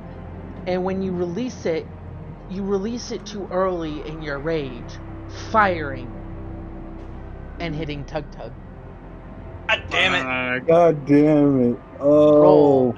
That's gonna damage. kill me. Roll Oh. 1d4 for damage. 1d4. You might Okay. survive. Roll low, buddy. Roll low. My 1d4 stuck. And, Hold on. and I'm taking it easy. You rolled a 1. You take 1 damage, Tug-Tug. He's very taking it easy because it's 1d10. Good thing that's Tiberius, nobody It's else. a miss. It was a miss regardless. And so Tug-Tug, as you're holding this wolf, you get this strange sense in the back of your neck. You turn, seeing Tiberius, the similar rage of when he talks about the lieutenant overcome him. But when he goes to release his Eldritch, you see his hand shaking in rage, and it shoots towards you. You barely duck, and it grazes the back of your neck as it plunges into the tree next to you. Oh. Roll the tree saving throw. Nope, it doesn't save. R.I.P. the tree. Crashes down, Killing. blocking That- Tug-Tug and Tiberius from view of the goblins. I was about to say that might have worked in your favor. I feel like that's a critical hit. Okay. Tug-Tug, kill the fucking wolf. I plan Tug-Tug, to. no, it's the cleric's turn. The cleric Yeah. blasts her aura out. Everybody that's within the aura range, so everybody but Kilver, roll a 1d6 and add that to your health up to your maximum health. Tiberius Ah. got a 2, I'm already maximum. already maximum, and Tug-Tug got a 4. So Tiberius is at 3, Tug-Tug is at 7. 7. Half health. Way under half health. And He then got she's shot going full of to arrows. take a swing. Yeah, when he was running up there, he took 2 whole arrows to the chest. And Why do then you think it took a ballista to take him down? He threw a javelin, and it made him laugh so hard that they couldn't attack it back. They're still laughing at him, but they're starting to get angry that you're shooting stuff at their shaman. Okay, I need to roll a d20 to hit. 15 plus 5, I believe. No, 10. So 25 to hit. 1d6 plus 8. Then rolls one of those. There you go, Gobbo. 5 plus 8, and it's even. It's already stunned, so it doesn't matter, but it's stunned for another turn. 5 plus 8, 8, 9, 10, 11, 12, 13. Yeah, 38 kills it. So she, as you dodge this thing, you feel as the entire warg shudders and suddenly feels lighter. As you look over, you notice that its entire head is gone. It has been killed by the cleric paladin. She's Alright, actually I slump it over my she's a shoulder for level later. 10, 6 levels in cleric, 4 levels in paladin. Well, I slumped the carcass over my shoulder. So you are hold on, let me find out the weight. It's a large monstrosity. You are now over encumbered. I'll deal with No, it. you're not. You have you're raging. You're raging. It is now your turn. I will warn you that you need to attack something, or be attacked. Actually, you receive damage, so you're still in range. Okay. Yeah, you receive damage. You're still in Hey, range. I forgot about my +1 AC from my leather armor this whole time. Bruh. Did you equip it? It's been equipped the whole time. Then it reflected on your armor value. How close do I need to be for the javelin to hit? So 30, I believe, is good. Any further than that, you will have disadvantage. Or see that first number. If you get within that first number range, you'll have a normal attack. If it's on the same plane, but since if you get 30, you'll have a normal attack to those elevated. So you need 6 tiles out. Okay, so I need to move. Okay. I think this is as far as I can move, right? I believe so. Yes. Okay. Fuck it, we ball through it. Yeah, because you have to go through difficult terrain, or go all the way around. That's Either way. what? 1, 2, 3, 4, 5, 6. It's either So I can 6 only- around, or you go through difficult terrain and you can only move half through that. And that's 2 tiles. Okay. So how far out can I throw now? You can still throw the same distance, but if it is over 6 tiles, there, you will have disadvantage. Alright, well, I'm gonna go ahead and lob another one. Okay. Which target are you hitting? Left, middle, right? There's no more wolves close to us, so I'm gonna go ahead and try to hit one of the archers. Okay, left or right? The right. Okay. So the middle of the goblin. Go ahead, roll your attack throw with disadvantage. So take the 5, add and your attack range. stuff. 5, 6, 7, 8. 8. So you pull back, prepare to lob another one, and one of the goblins looks over and goes, causing you to stumble and throw it, completely whiffing. You hit the ground in front of the wall. You couldn't even hit the wall. Yeah, it was worth a shot. Okay. All Next. Kilver, it is your turn. Alright. Kilver. While they're all laughing their ass off and focused on Tug-Tug again, I'm actually gonna take a shot at that middle archer. There. I need you to roll a d20 for your stealth. Gotcha. Come on, baby. Okay, Again, with that is a advantage. 15. With advantage. Oop. With advantage is a 18. Okay, so you will have sneak attack on your next attack. And then yeah, I'm gonna take a shot at that center Gobbo. Okay, roll for attack. Do I get advantage with the attack roll or no? No, it's normal, so you won't roll disadvantage. Gotcha. Okay. That's gonna be a. You hit. I bet. Okay, roll damage So that's gonna be. and add a d6 to your dice. So 2d6 plus 3.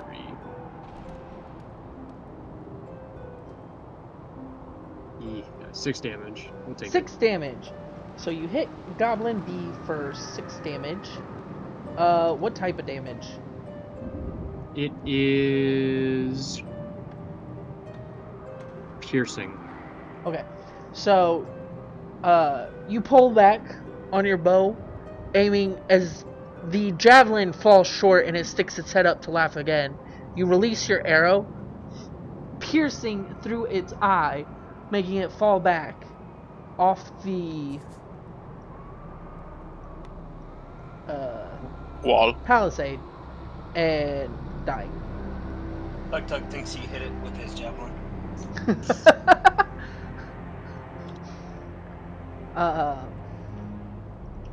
Delayed reaction from the goblin getting hit by the javelin. Exactly. You're a real Tug-Tug player. Still only counts as 1 kill. Still only counts as one. Okay. So that one is Goblin B. You are dead. It is now Goblin A's turn. It was laughing at Tug-Tug until it looked over to laugh with his buddy and watches as his buddy gets pierced by an arrow and falls. Also thinking it was Tug-Tug, he gets mad and shoots at Tug-Tug. Thanks for being my bullet sponge. You're welcome. Is what I'm here for. So it Damn it. pulls back to shoot, hopping, angry, and it fires randomly. And it sits there, bouncing, waiting till it hits. And the arrow comes back down, hits something else for 4 damage. Plus 3, I think. Okay.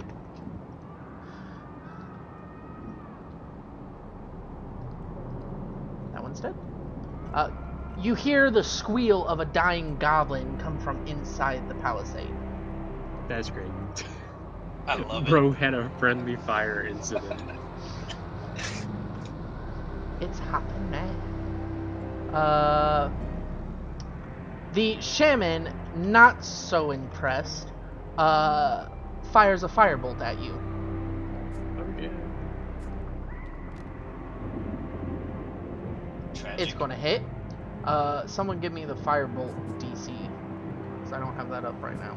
Firebolt? Firebolt. Is not the DC? You mean the damage? The damage roll 1d10. plus. Nothing. Okay. So, also thinking it was Tug-Tug, the shaman's hands burst into glowing blue flame, and it blings it at you, dealing 8 damage to Tug-Tug. Tug-Tug is But you are raged, so you take less damage.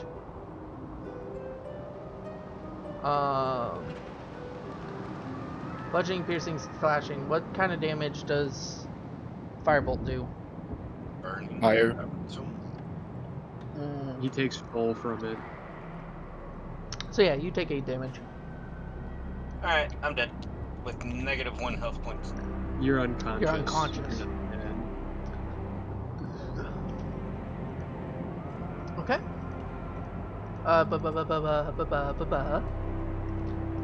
Next is Kasan. Fucking shaman. It's gonna be a battle of firebolt. Is that goblin on the left dead? No, he's alive. So yeah, firebolt to shaman.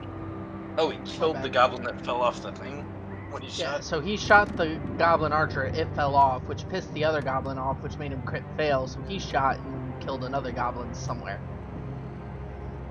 And firebolt. Fuck Yes. off. So, Well, did nothing for another turn. what was the total? 8.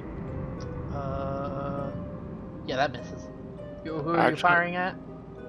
the shaman. Oh, you have to roll disadvantage too, so you would have missed anyways. I'm just gonna take a move and go Why didn't you there, move behind the tree. first? If you moved closer, you would have had better chances.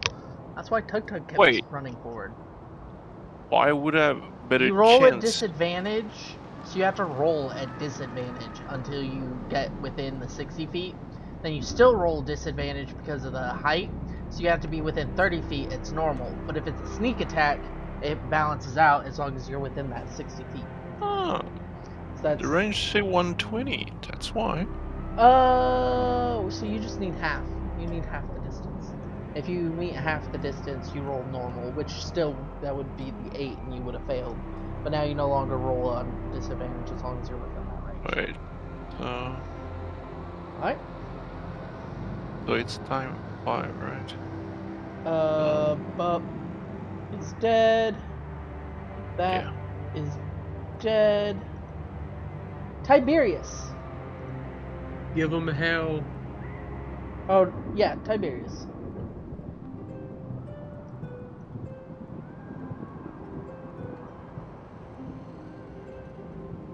What's the range on your Eldritch Blast? It's 122, I think. I think it's 125. 16. It's in range. He's so in range. If it's over 100, he's in range. Yeah, but does he do disadvantage? Yes, he's over Yes, the he 60. would. He would do disadvantage.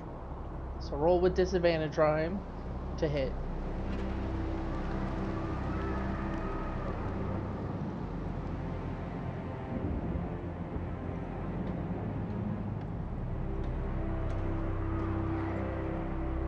God damn it, my mic's muted. I rolled a 7 to 17, 7 plus 5, 12.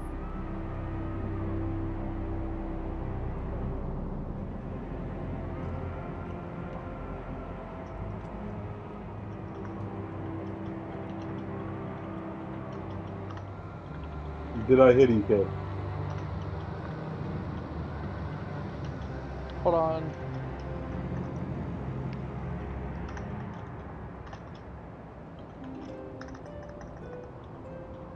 I've been pinged by D's campaign.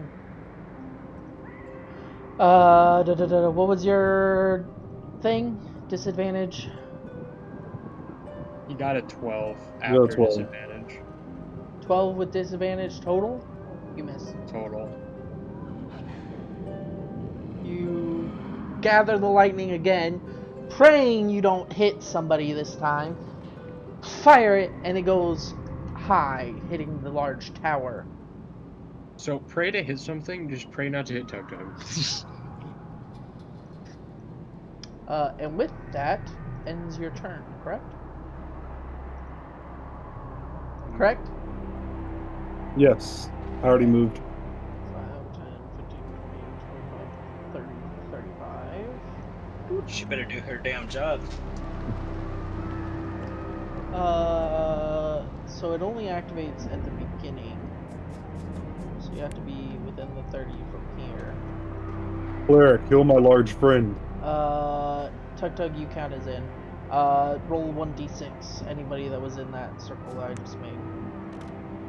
Sorry, I had to deal with a 5. So you Good gain job. 5 health, Tug gains 4.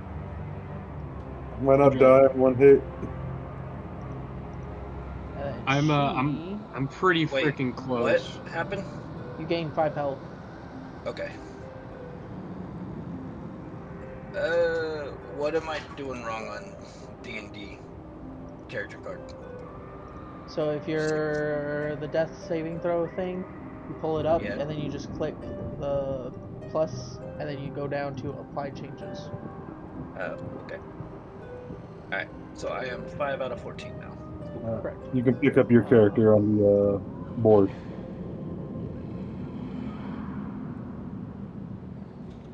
Oh, fuck! I I forgot I had that. Yeah, I refuse to use lay on hands. I can only give me a second. Let me look.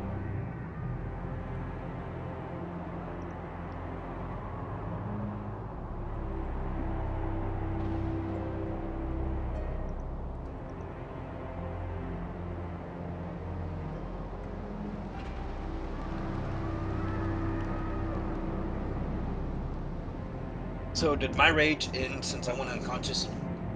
Yes.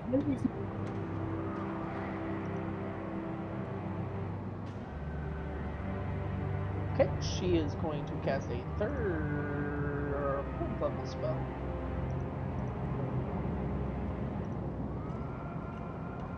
She took that at level 2, so she's going to take this at level 4. And she's going to target the shaman.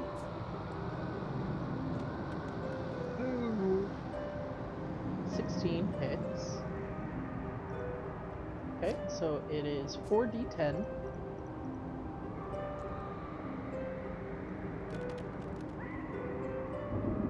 .24 damage.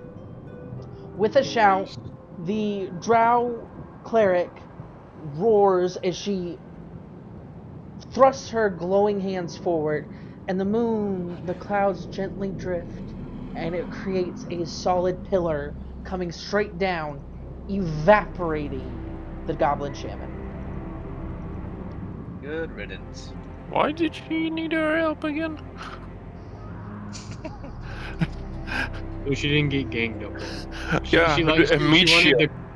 wanted the company. All right. To be No fair, one, have you seen? no one bothered to figure out more about her, so I just let it go. And no one's actually really considered what level she actually is. Well, now I Compared to know you that guys. she's at I least mean- level 8 or something. Valhalla, to be She's fair, level have you 10. seen Goblin Slayer? Have you seen what happens to clerics in the Goblin Slayer anime? I'd want backup too. It's not PG-13. Tug-Tug. Tug-Tug. It's your turn. Oh. Alright, well, I guess I... Tuggers, charge of the wall. Ain't no way you said it. 3, 4, 5, 6. How many little squares? For 30 6 feet? for 30. You could get like there-ish. Alright. That's a tile. Do I find my javelin that missed horribly? Yes. You can pick up your Okay. javelin again. Your other one's still in the wood about here. Yeah. Can he attack the wall? Later. Alright. Alright, so I try to kick in the gate or barrel through the gate, So make an unarmed strike, which is a d20. A d20 to hit. damn. Reroll that, please. 8, 9, There we go. 23. You didn't actually roll it, you just dropped it. So nat 20, I need you to roll 4 d10s. 4 d10s. 2, 3, 4.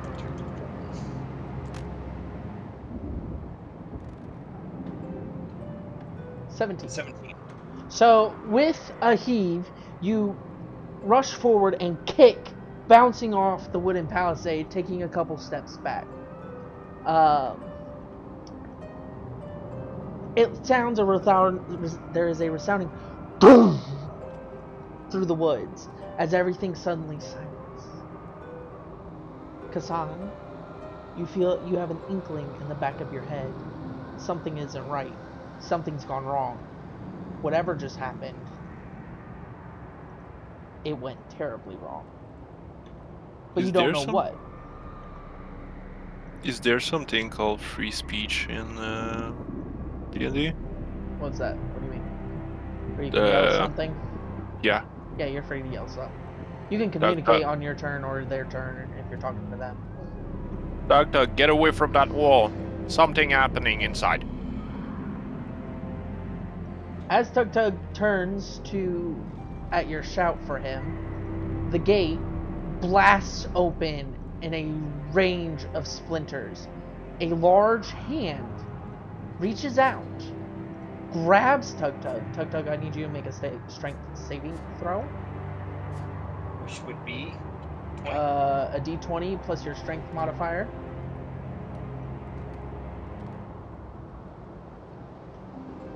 What did you roll? 3 plus 3 is 6.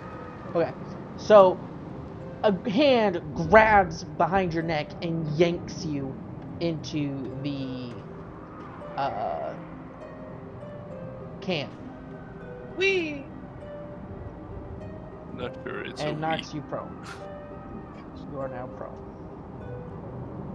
Alright. The goblin on top, having barely caught himself, turns and fires down at you. Not yet. It's Kilvir's turn. My bad. Kilvir. So let me do this. Okay, that's that. So I'm going to go ahead and sprint over to here. Okay. I'm assuming I have to roll for stealth, or is that goblin just not looking at me at all? The goblin is turned around right now. So you don't need to worry. Okay, so from there, I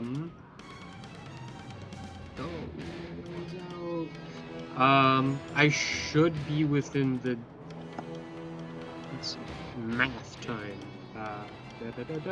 60 is 12. So 30 would be 6 tiles. So you're at neutral right now. Alright, yeah, whatever, that's cool. Yeah, I'm gonna fucking take a shot at Mr. Goblin Archer. Okay. Roll a d20 for hit. Come on, show me the money. That's a 14 to hit. You miss. So you pull your bow back and let loose an arrow, and it barely clips the wooden palisade that the goblin is hiding behind. It ducks, turning. I need you to make a stealth saving throw. Roll a d20 plus your stealth modifier. Nat 20. Oh, nat 20. You stay completely still, pulling the shadows as they seem to pool around you, obscuring you from its vision, and it can't seem to figure out where you are. So it turns back to the inside where Tug-Tug is. And it will make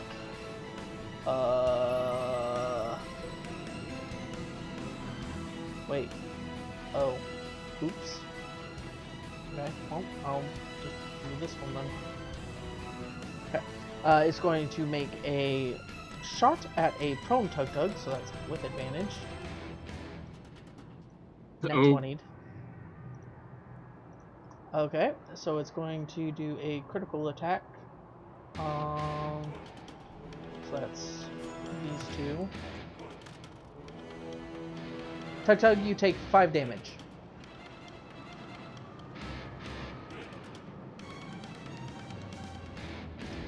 And then Tug-Tug, I gotta roll this with advantage. Okay, so 18. Does an 18 hit, Tug-Tug? Rage. It should hit him, yeah. How do I know? And I'm unconscious, by the way. That's your Oh, AC. you're unconscious? Yeah. So your 13 AC, is my AC. your armor class. Okay, so that's going to hit you. Okay. So I need to roll one of these. 3. So you're going to take 3 damage as you are thrown over the palisade Whee! at the cleric, and you hit the cleric, knocking her prone. Good job, Tug-Tug. Hey, this is what I do, fam. Tug-Tug and out here then you're getting going bodied. to do, because you're so heavy, 8 damage to the cleric.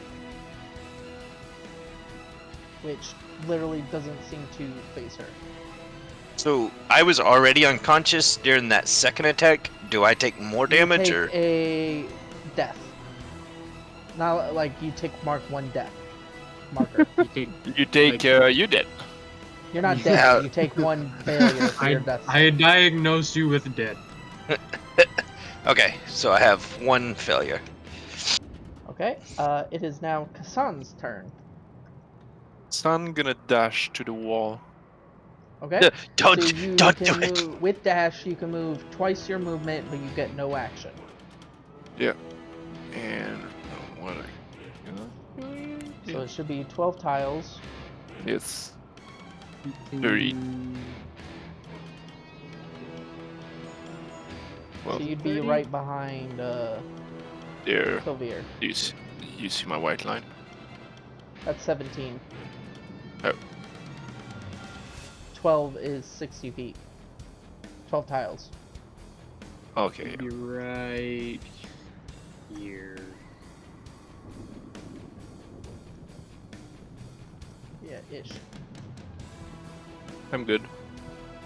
Alright. And that ends Kassam's turn. Next would be Tybirius.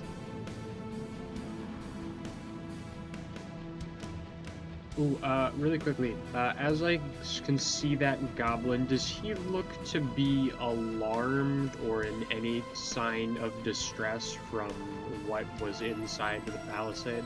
No, he looks gleeful. He watched Tug-Tug fly and he's sitting there clapping and twirling and stuff like that. Understandable.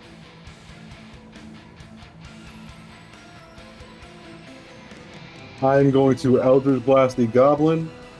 I'm with half the range, so I don't have disadvantage. Okay, roll a neutral. Nat 20! So when you roll damage, roll double damage. Good shit. Let's go. 20 damage.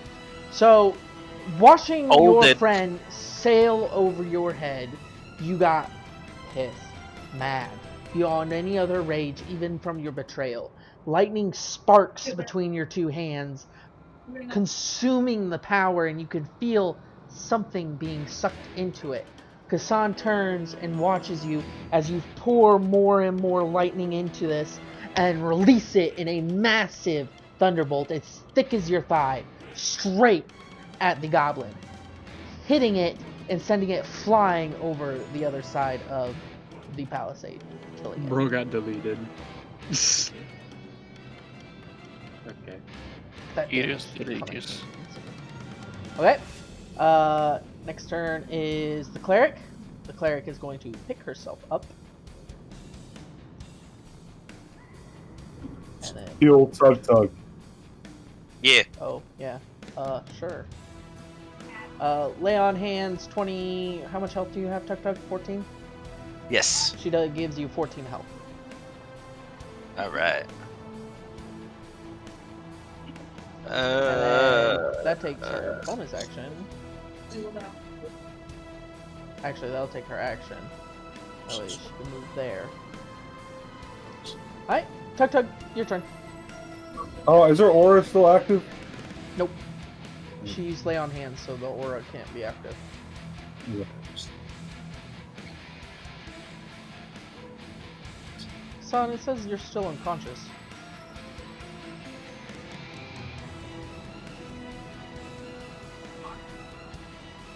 I think he should have healed himself. He's at max health. at least. How do I grab? Everybody should be about max health. Oh no, not me. I've been out of the radius for a while, so. Yeah, but you haven't taken any damage. Oh, I have. I got bit. Since you were in the radius when you got bit. Yeah, and then I got bit again, and then dipped off out of the radius. Oh, well, it doesn't say you have lost any health. It still says you Oh, have 10 hit points. Oh no, there you It go. should You say have 5. 5. Yep, I see it now. All right, Tybirius, you want to go flying? Send it, Tug-Tug. Alright, Are you I'm gonna going try to to resist throw. his throw? I call out.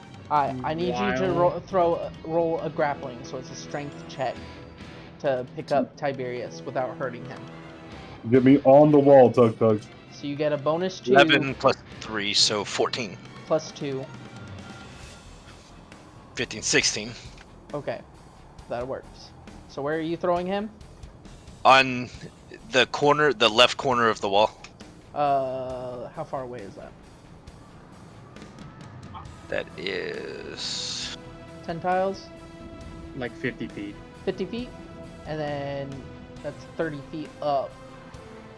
So you need a pretty tough throw. Roll a 100. That's the 10 plus the 001. Roll a 100.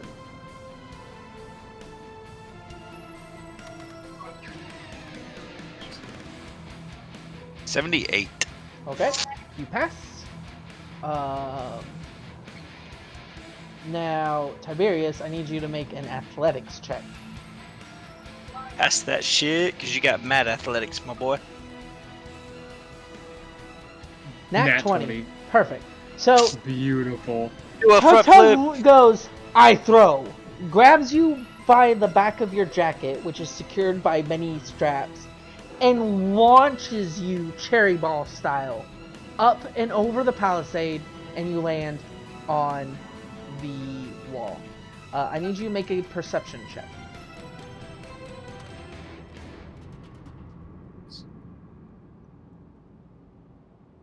Oh, so bad. What's your total perception? My total perception is 3. What the hell? Now you can just jump off that motherfucker on your turn. There you go. Inside the fort, there is a goblin, the size of an ogre. He is frothing at the mouth, eyes glowing red, and a magical symbol seems to have been carved into its chest. You are facing a goblin warlord. Would that be if I wanted to investigate it? Would that be Investigation. investigation? Or it'll Okay. be monster lore, which would be I forget what monster. Nature or survival. Will my history do anything for that? No. History wouldn't do anything. It'd be nature or survival. Okay. Or monster. I can roll. Can I roll nature check? Go ahead. +1, 15. What are you trying to figure out? How strong he is. So Goblin Warlord is 4 times as deadly as a Hobgoblin. But without the smarts. Or 2 times a Hobgoblin, sorry. It has 21 health, an AC value of 20. Or not 20, sorry, 18. My bad. Totally my bad. 18. But it is weak to range attacks. That only requires an AC of 5. Because it is unarmored.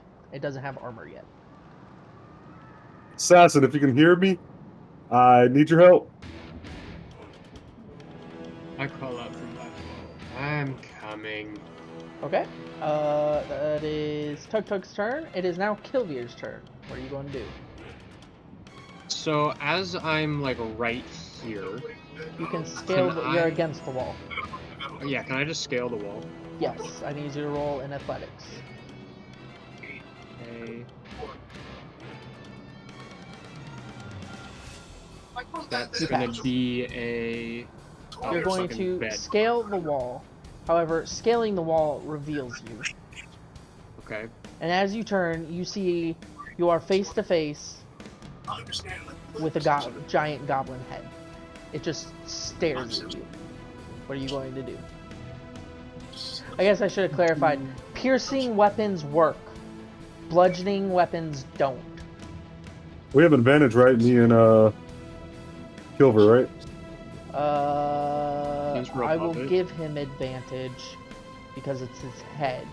But normally, no, you would not have advantage because it's a gargantuan. Okay. Okay.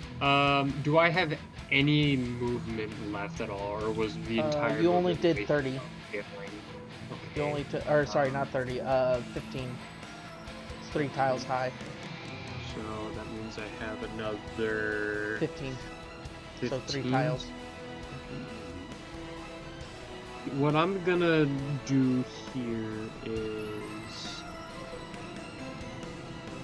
is glancing back at this tree here. Is there any branches that look suitable to stand on and Yes. possibly get out of his range? Correct. Can I move over and get on a center branch of the tree, attempting to pull myself back a little bit in case he decides to swing at me? Yes. You are in the tree. Alright, and then I'm gonna take On a top of it. fat shot at his forehead with my bow. Okay, roll for hit.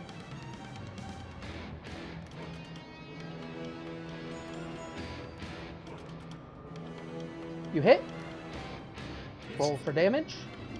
Oops, sorry. Disregard that second dice. Damage is gonna be... Okay. That's gonna be 8 damage. Okay. You shoot at its forehead, and it looks like a splinter in its head. It doesn't even blink at the damage. Okay. Next is its turn. Feeling the flicker, it turns and swings its massive claymore. And it's going to effect 1, 2, 3 tiles. You fall within the 3-tile range. As it turns to your little Even when peck I'm on at the it, tree? it literally lifts up its cleaver over its head and swings down, hitting everything within that range. I need you to make a athletics check. Or no, sorry, a dexterity saving throw. So 12 plus your dex 15. modifier. 15? Okay. Nimbly, you leap from the top of the tree. If I can actually click you, because it's not letting me control you now. You leap from the tree over to the side as it destroys this palisade and splits the tree in half. Okay, that tree is just a bunch of bushes, so I'm not going to...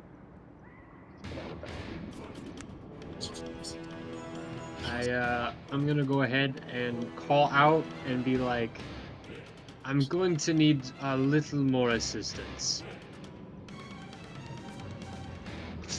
So he calls out that he needs help, right? The goblin is going to then turn and march 3. Duck under here and stop there. Looking about, it reaches down, picking up a stone about as big as Tug-Tug's torso, and throws it at Tug-Tug. Tug-Tug dodges. 5. It misses. He literally just stands there, looks up as the giant thing comes, and the rock flies over his left side. My left thigh? Side. Oh. Kassan, it is your turn. Done! I'm gonna fire a firebolt! Okay, fire firebolt.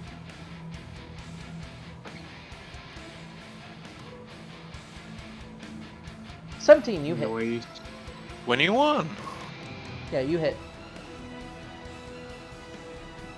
1d10 fire.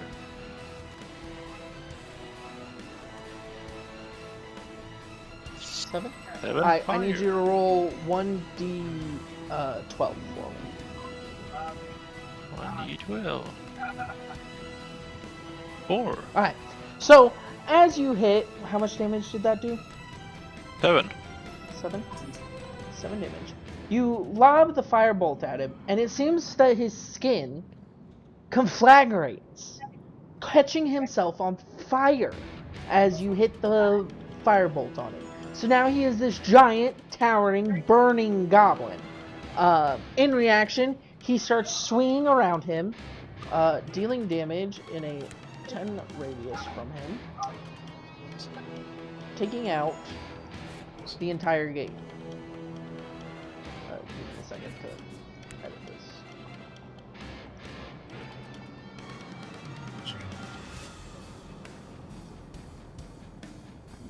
Okay. Next is Tybirius.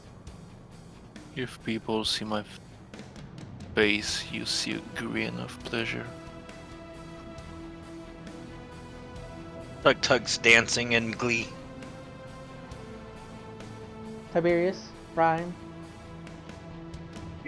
Alright, is there any advantage from jumping on the back of this goblin? He's on fire, dog. You will gain sneak attack, but you will immediately take 1d4 damage. Worth it. You will need to make a dex saving. What, Dex throw. what is his melee AC? What are you hitting it with? Slashing, piercing, Piercing dagger. piercing dagger? 5. I'm jumping on it. Bend it. No. What's your dex? Oh, it's not good enough, but fucking 2. You should have an advantage for being on top of the wall, right? It's the same size. Oh. It's like leaping over this gap. However, you do fall within the same amount of range, so you're fine. That's the many tiles it is from you. So you jump onto its back. Roll 1d4. Yep. You take 3 fire damage. You are now burning and on fire. Okay? Can I stab it while I'm up here? Yes.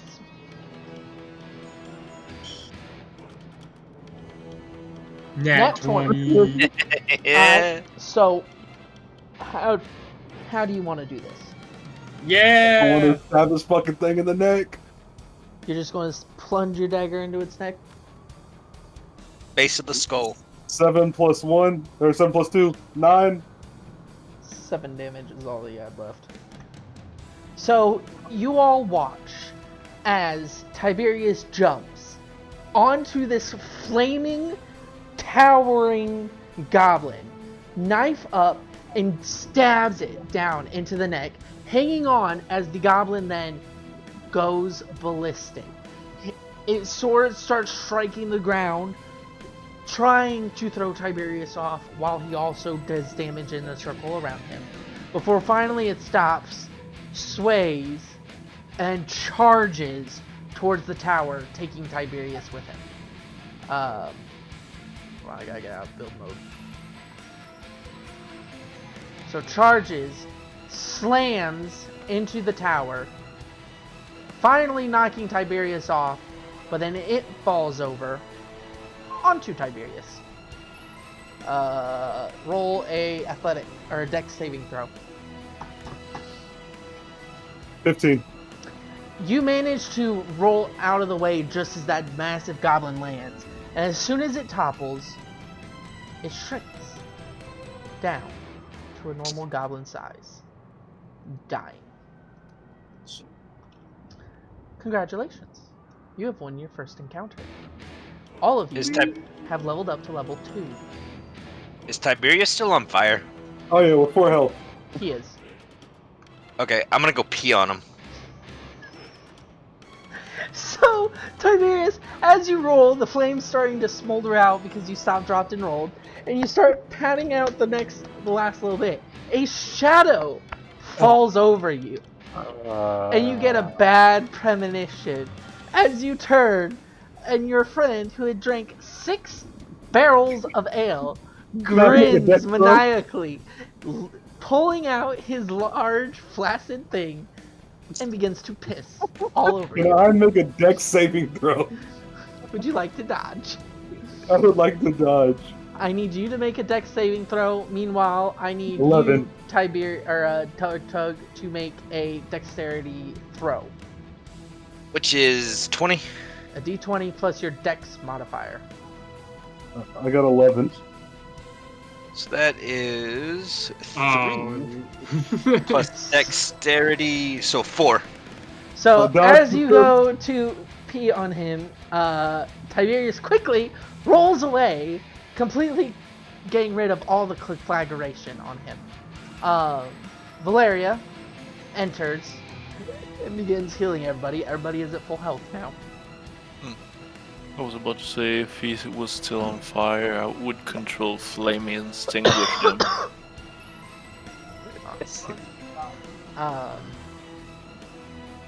As you guys start to heal and stuff, the tower,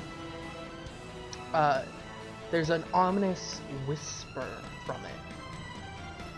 Hold on, let me...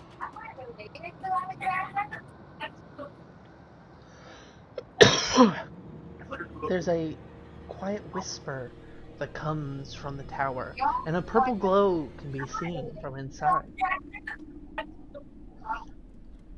Around you, you see the tents, each one having a little bit of glint of something silver or gold. Who's going to do what? So, I am gonna hop off the wall and do a perception check on the general surroundings and the tower. Valhalla, I need you to make a religion check. It's on D20. And then, so 9 plus your religion, and then I need It's Kilver. only 9. 9, and then I need Kilver to make a perception check. That's gonna be a 11. You notice in this tent over here, there's clearly a chest.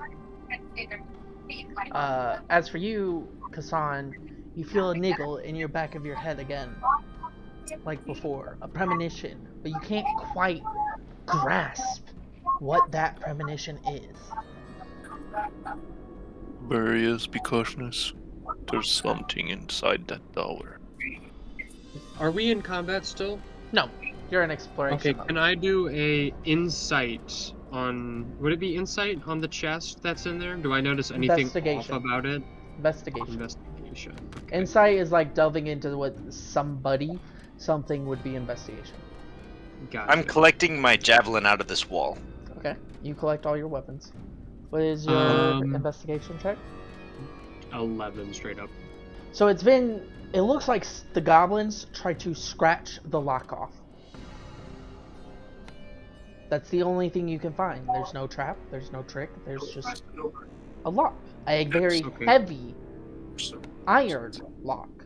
Tug-Tug I'm gonna smashes go over it to with a rock. Tug-Tug. God damn it, you beat me to it. So as you're investigating this, a shadow falls over you. Fearing that you're about to suffer what Tiberius just did, you instinctively roll as a fist smashes into the chest. And as he smashes into the chest, Tug-Tug, I need you to roll a d12. Tiberius, I need you to roll a d6. Kilver, a d12. And Kassan, a d6.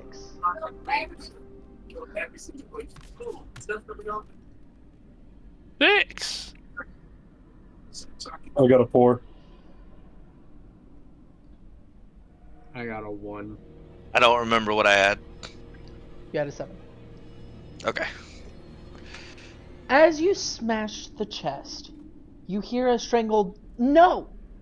And as it cracks and crumbles, barely hitting it, your strength could totally be more if you actually tried. You see a black, noxious gas crawl up your arm, and then burst out of the chest, and crawling and infecting on everyone, a pitch black tar. For those of you nearby, Typhoon, you successfully roll out of the way, dodging the terrible gas. While Tug-Tug, you wrench your arm out and shake it, causing all that slush to fall off and drop on the ground. Tybirius, you hear the no, look over, and raise your arm to shield it, casting Eldritch Blast down your arm, preparing, and it repels the mist. Kassan standing next to the cleric forces a shield as your psionic shield just comes out of you. Unexplained, unexpected, the niggle in your head becoming whispers. Trap. I didn't hear your whisper. Discord didn't pick it. Trap. Gods. Trap? Trap and gods. Trap. Those are the only two words you can make out. And as you all escape, the mist crawls around as if trying to find something. It barely touches the fire, flinching and all pulling back into the chest, where then it slowly fades and vanishes, revealing 20 gold coins. Whee! How do I level myself up? We'll go over that in a minute. Okay. Okay? So, I'll add that in the inventory and we'll sort that shit out later. okay, there is the chest that you could find. Are you going to keep investigating? Yes, I keep investigating the chest. The chest only has 20 gold coins. It's done. Okay. I'm gonna in that investigate. case, Let Valhalla go go. ahead. Go ahead, Bob. I'm gonna investigate that woman that clearly didn't say everything she had to say in the inn. So are you going to confront her, or are you going to just look at her to try to perceive what she's thinking? I'm gonna confront her. Okay. Tiberius, do you want to join on that?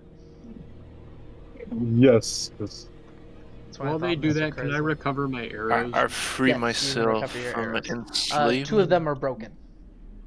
Unfortunately. Is not to return enslavement. I only shot 2, so... Come on, bitch, turn around. Alt. Hold Alt.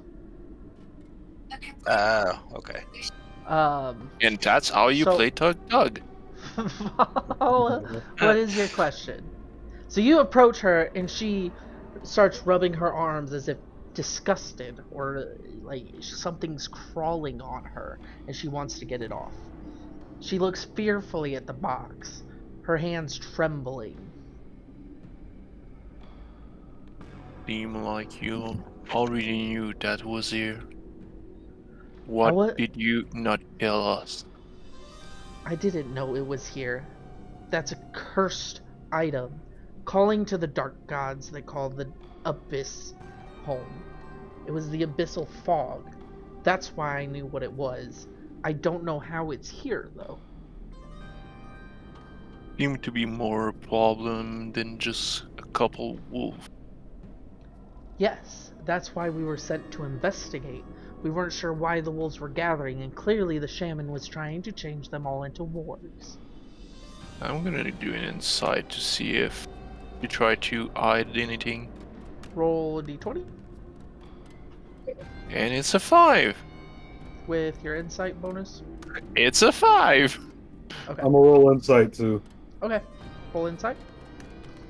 I'll also roll insight. It's been age I talk with people. Okay. See what- Centuries. None of you notice any signs or tells that she's lying. She's clearly terrified of whatever that was in there. Tiberius, the mention of the abyssal fog. You know where that chest came from now. It came from the abyss. Or at least the dead territory on the edge. Just west of where you currently are at Shadowhaven. On the edge of the deadened lands that lead into the abyssal court. Seems a little bit more than you paid us for there. As I stated when I hired you, I will pay you what is due based upon the difficulty in which we take the challenge. We have cleared what was here. We have found what was causing the wolves. We have removed it, removed the goblin threat, killed the goblin warlord. As such, you will be paid per that. I call over to the group. Let's all just simmer down a little bit. It's clear that she's not lying. Yes, Oh, I listen to don't- the one that's It's money easy. hungry. I will pay you what you are due once we get back. Can I do a like a perception roll on anything that's in this tower that I see that I'm in the Yes, opening roll a of? perception check. I'm gonna help him by controlling the fire from the Oof. bonfire in the middle to illuminate inside the tower. So, roll with advantage. Okay, I'll roll again. He's been eating that. Significantly better. That's gonna be a 18. As the flame goes in, it burns orange against the purple glow coming from inside. And on a pedestal, an obsidian pedestal, curved like hands reaching up towards this glowing purple crystal. And then on I'm the gonna do left the- side, there's stairs that go up to the next floor. I call over to the entire group. Come here. And I do an investigation check on the room and the entrance of the room, see if there's any traps that I can find. Okay, do an investigation check. The cleric calls out, I will be performing my rites on the gold so that you can take it safely. And moves to, and starts casting on the gold. Gonna be just a flat 5. Okay? You see nothing that could be of amiss. Hold on, let me drag this down. I'm gonna check the tents.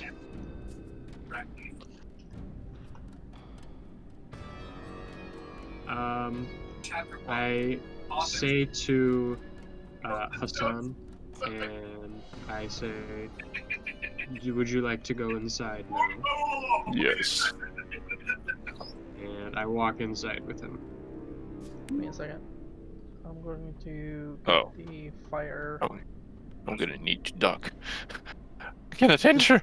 I cannot enter! Just crawl a little bit. Knock Oh, wait. yourself over and then drag yourself in. That is, knock down. I'm using my torch. Well, the flames that he's controlling are that bad thingy. So I cannot enter. what you do is get in a position that I can actually get you.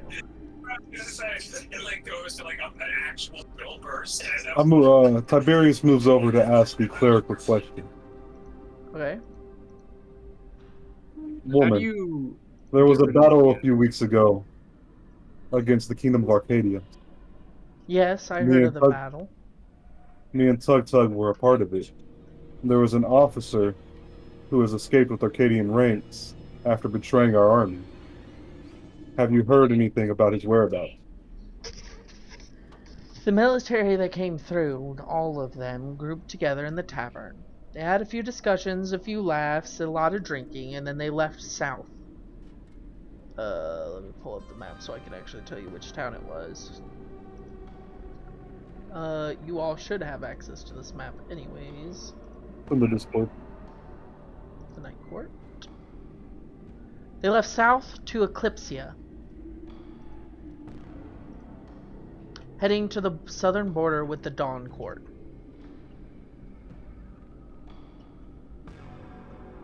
The Dawn Court. Yes, they're heading south to the border with the Dawn Court.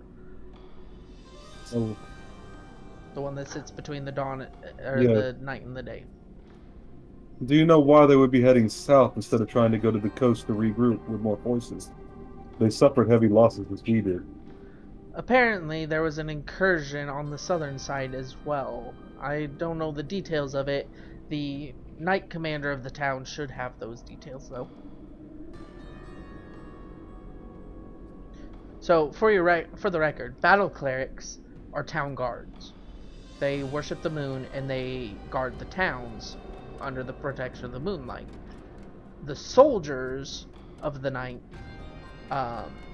They are the ones that actually go to war and battle Arcadia and the Day Court. Is there a way to like get rid of rooms so I can see inside better? So That green drag bar on the right. if you drag pull it it down down. to 5, it'll pop off the ceiling. Oh, excellent, thank you. I'm gonna reach for the stone. You're going to grab the purple crystal? Yeah. I'm need going you to to instinctively roll- take a step back. I need you to roll a Constitution saving throw. Oh, nice. I'm good at that. Oh, no, actually, it's you. You have to roll a Wisdom saving throw. Oh, I'm not good with that. Oh, wait, that's 20. I'm just gonna delete those.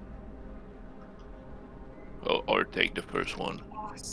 Nope, roll a new one.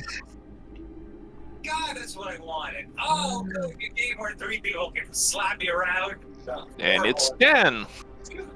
Okay, I guess. so you grab the crystal, and it feels like you've been grabbed an electrical wire.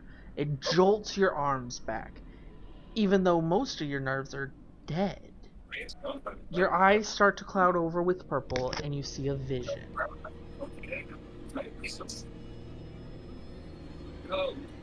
Would you like to share the vision with everybody? Or would you like to keep the vision to yourself? I'm gonna keep it to myself for now. Okay, I will send you what the vision is, and we'll take care of that if you want to share it at the tavern.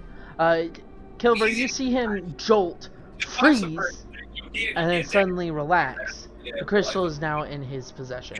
Valhalla, add purple crystal to your inventory. Actually, I'll take care of that, because that's paid to do.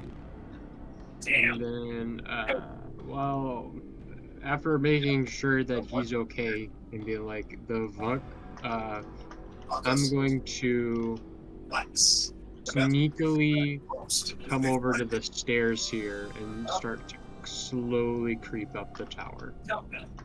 Okay. What's your passive perception? My passive perception is 13. Come on, hell. Okay. You notice some tripwires as you go up. Can I attempt to disable the tripwire? Yep, make a sleight of hand check. Unless you buy the item. And is that just a net or 20 plus my sleight of hand modifier? Yes. Okay, that's gonna be a 16 to disable. Okay, you successfully disable the tripwire. How's her phone giveaway? How do can I go up and see stuff, or am I not there yet? So if you drag your thing up, you'll slowly get all the floors. As you check all the floors, the rest is empty except for some goblin junk piled in one floor, and another there's a bunch of scribblings from the shaman, and in the top floor there's a bunch of arrows, goblin arrows, not the good kind of arrows, laying around.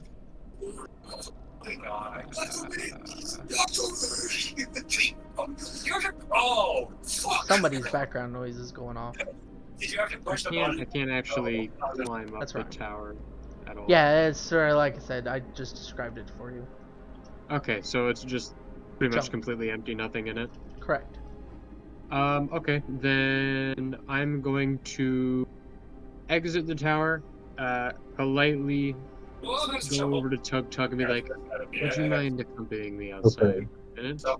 It's around. Coins. Hey. Tug-Tug? I'm sorry, I didn't hear you over the TV or whatever that is. Would you mind accompanying me outside the fort for a moment? Okay. And I go skin some wolves. Okay, you collect 4 wolf pelts, 2 warp pelts. Okay. I'm stuck. It's fine, we're about to switch boards. Okay. Was that Is there anything Skin- else that you guys want to do while you're here?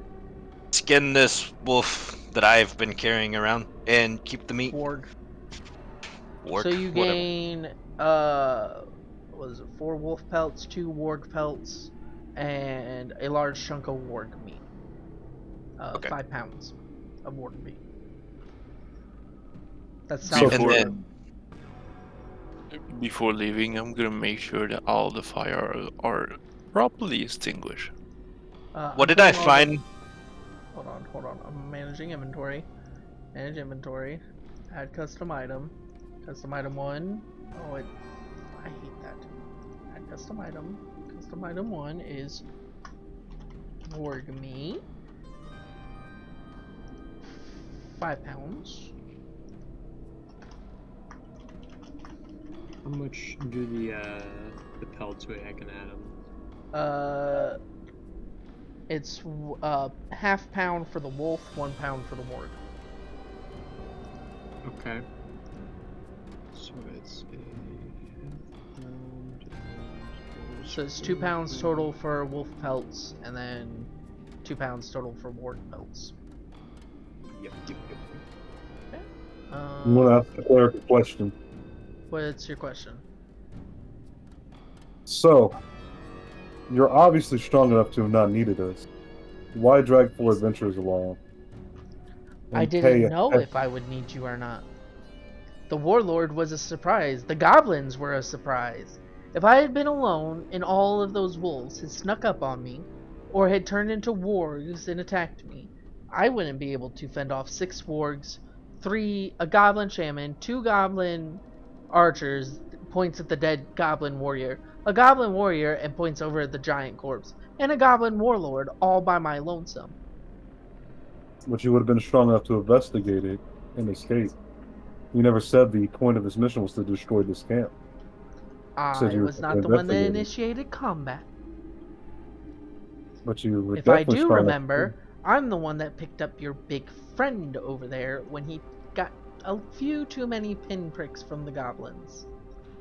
Yes, which is why I'm not going to ask for more gold between that and the information. But I consider overall, the we had no entertainment idea paid. what was out here. We knew this structure was out here from a previous bandit raid. It gets checked regularly because monsters like to move into it. We haven't burned it down because it will cause the forest to light up, and that much light is dangerous in the land of night, as you should be all too well aware. There he is. I whispered to Kilver that I'm going back to Tiberius. Yeah, I go back with them. I'm done with the pelts. Did I find anything when I searched the tents? No, there was only the one chest. The other 3 were had scrap cloth and bigger piles of goblin refuse. Oh, actually, I took the while- cloth. While I'm like out there, with Tug-Tug, can I also be looking for any poisonous plants or things that I could use? Make a medicine check.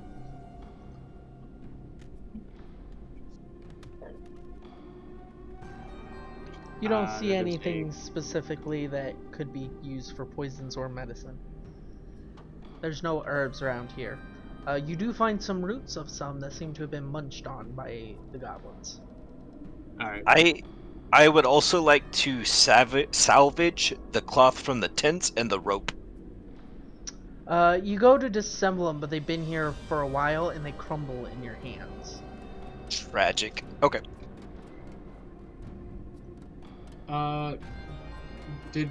Okay, really quickly, I'm gonna loot all the goblins in the fort. Okay. 'Cause we haven't done it You yet. gain 1 scimitar, 1 claymore that's as tall as Tug-Tug, 2 crude bows, 52 crude arrows, and a necklace of goblin ears. What does the necklace do? It's decoration for a goblin shaman. Okay, I will go ahead and just kind of leave everything but the necklace. So you grab the necklace of goblin ears, adding I'm to taking it the scimitar. all the other goblin ears. Can I wield said scimitar? No, it's too small. The one that's the size of The me? claymore. The claymore. Oh, sorry, Claymore. Have you seen As big Berserk? as you, broski.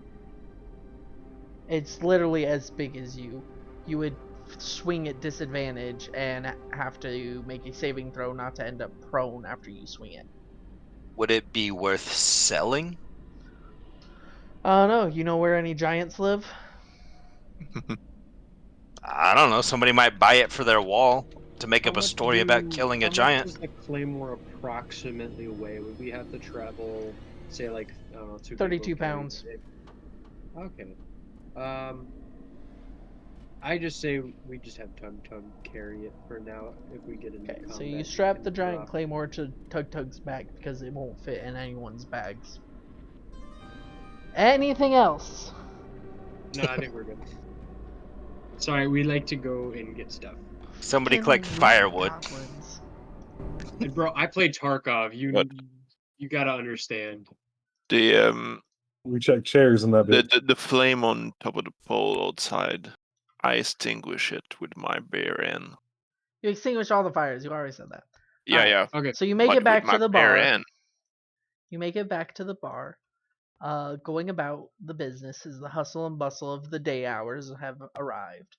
Are you guys going to try to sell your stuff here? Are you going to move to Eclipsia first? What are you going to do?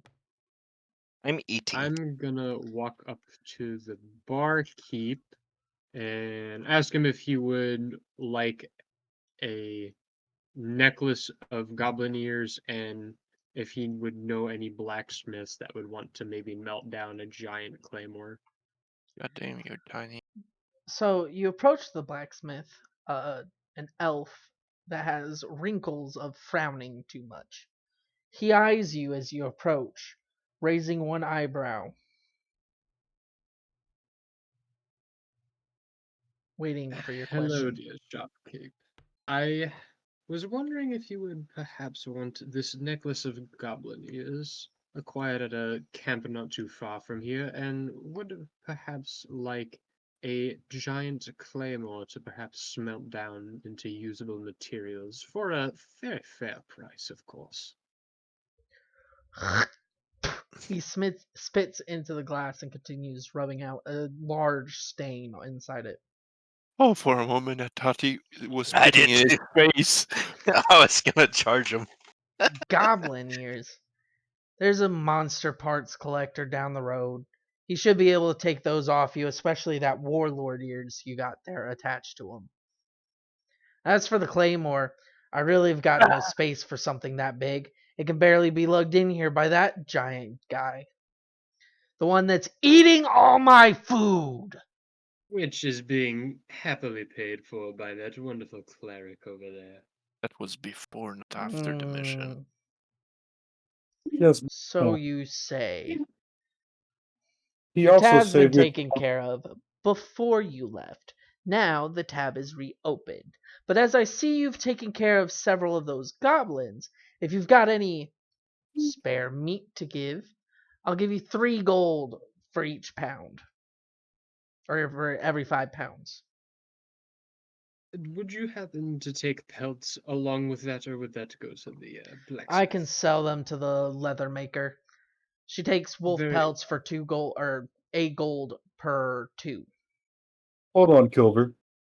We just saved this village from a gargantuan warlord, a shaman, 2 archers, and a pack of warriors. And you're saying that appreciation isn't enough for just simply a meal? I think it's a Oh fair price, don't you no! say?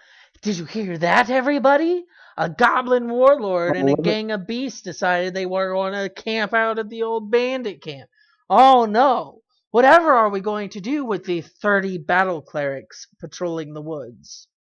while Tiberius is still Behind attempting to you, talk to me about a fair behind price. you hear the cleric snort and then try to feign that she didn't hear anything as she buries herself in her drink. While Tiberius is trying to get a better price out of the dude, I just He's trying to slide get a over the free wall. meal. He's not trying to get a better price. You didn't even let me roll persuasion. Do you want to know the level of the barkeep? I wanna Make an say fuck you, insight check Evolve. on the barkeep to see what level he is. Okay, I will make an insight check. Anybody That's gonna else? be Anybody 19 for else? insight. Anybody No. else? But I am going to attempt to reach through these little holes and grab this damn pig. I got high charisma, that's all I'm You saying. stop being He fucking fat. raises an eyebrow at you guys, knowing what you're trying to do, spits into the glass again, and leans over his shoulder. If you want that pig, just ask. Continues cleaning. I'll take 2 wolf pelts for a gold coin. Any other type of pelts will have to be negotiated based on their type and rarity of the monster. I have 2 Ah, wog pelts that might be interested. Warg pelts are double wolf pelts, as their size So- and their price are double. So it would be 16 per A wog gold pelt. each. while still smacking with mouthful of food, I just slam all the pelts and meat I have on the counter. He looks at it, I just slide it kind of over. shakes his head. 3 gold for your meat. You get 3 gold Tug-Tug for your meat. Alright, I slide over the 4 wolf pelts and 2 warg pelts. So you get And 4 gold. alrighty.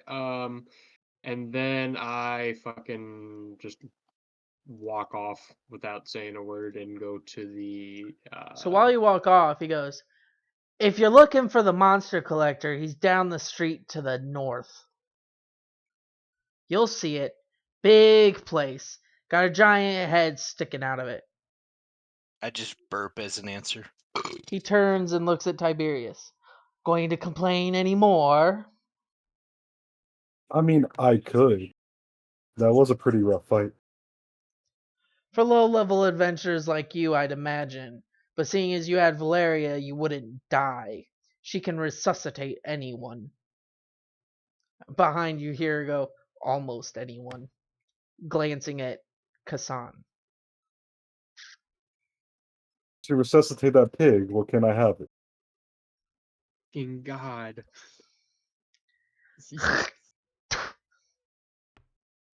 You said ask. Mm. If you've got no more questions, I got a cup to go destroy.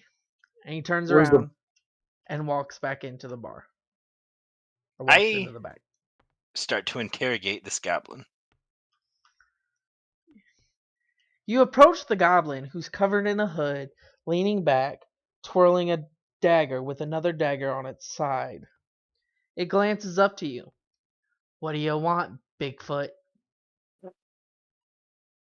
I don't like goblins. What are you doing around here? Good for you. I don't either. He's sitting at the table with a wood elf companion who's clearly a druid by her getup. She sits there eyeing you both. A dangerous glow coming from the roots that are wrapped around her arms. I grunt, grab the pitcher of ale, and walk away. Okay. The goblin watches you, gives a slight chuckle, and goes, at least I can hit the broadside of a palisade.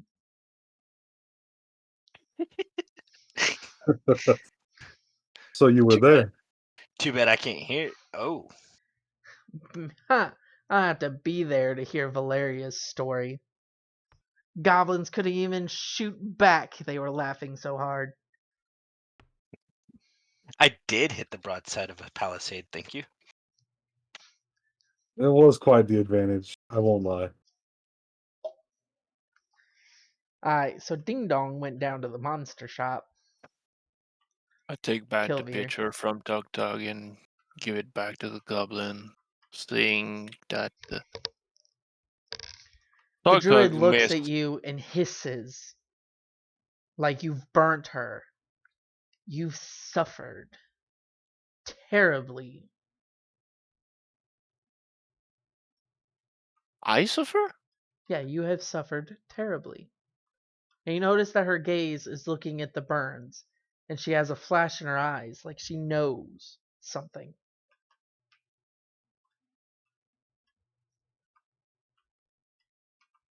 I'm sitting at that table. Okay, hold on. Let me get Kilver selling his goblin ears real quick. He's So got my Kilver, fucking. Greedy He's got dog. my. I'm so you greedy. open the door and swagger in. Bright lights are shining over various different displays, displaying monster parts. There's a dragon wing spanned across one wall, magically preserved, tacked to it. A skeletal head of a monstrous sized wolf dangles from the ceiling, as various different types of normal monsters are also stuffed and crammed over all the walls. I walk up to the counter. So you walk up to the counter, not seeing anyone, but hearing the bustle of something behind the counter. There's a small brass bell sitting on the counter. I ring the bell twice in like a quick succession. Ding ding. Ding ding! At the sound, a gnome with bright pink hair sprayed everywhere hops up on the table, a fire poker in its hand, wielding it at you. What do you want? I instinctively take a step back and go, "Calm, my friend. I just wish to sell you some goblin ears." As if he never wielded the poker, he pats it on his arm very quickly in a fast tempo, rubbing his small, stubbly patches of beard that have clearly seen a few too many fires. Monster parts, eh? What kind? I have some warlord goblin ears that Warlord Goblin! Why didn't you say so? 5 gold.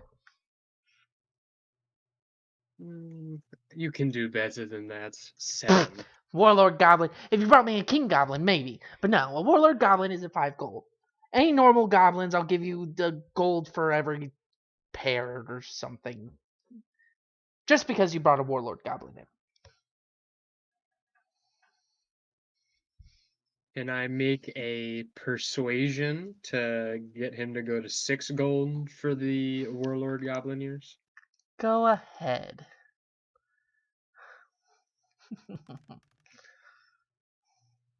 That's gonna be a persuasion is gonna be a 10. Nope, no can do. Can't do it. Nope. Very well, my friend. You drive a hard bargain. I can respect that. He And I hand slams 5 over- gold on the counter and snatches the Warlord ear off the necklace. Checking it, looking it over, kind of turns it over to where you cut it off and went, eh.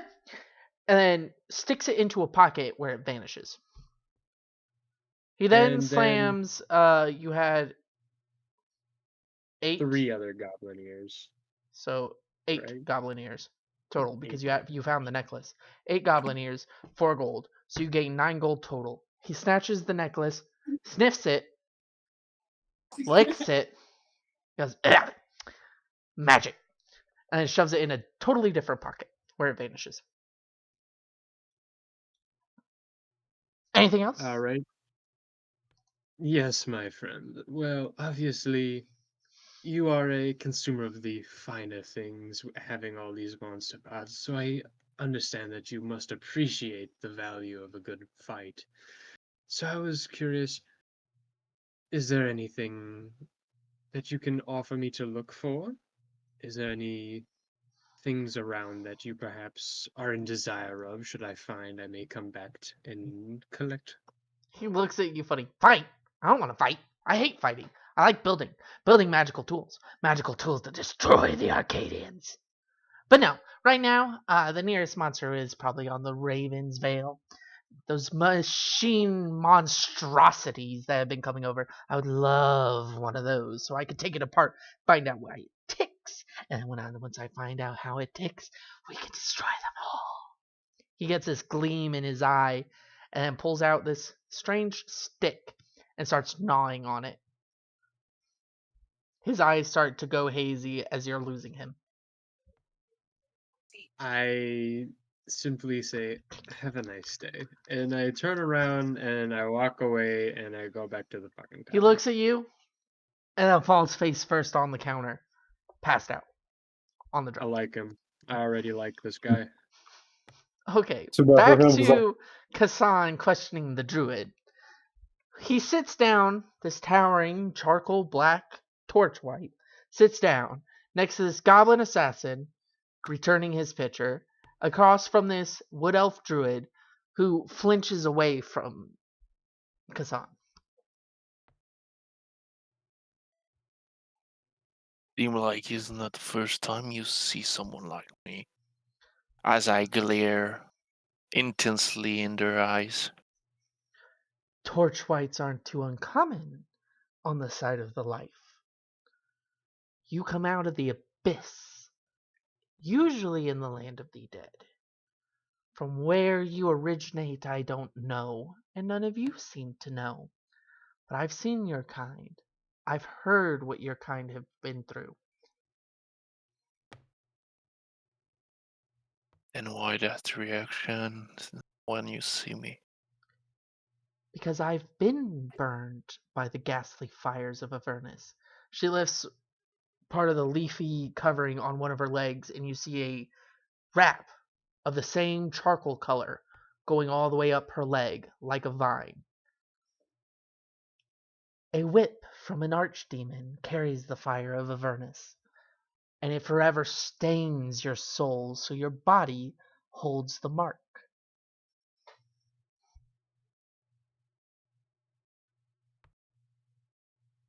Probably shouldn't mention this at the beginning, but you might want to take notes of specific people and stuff, but oh well. Or information that you obtain. Yeah, I'm doing that. Rage and Typhoon are new, so they may not know that.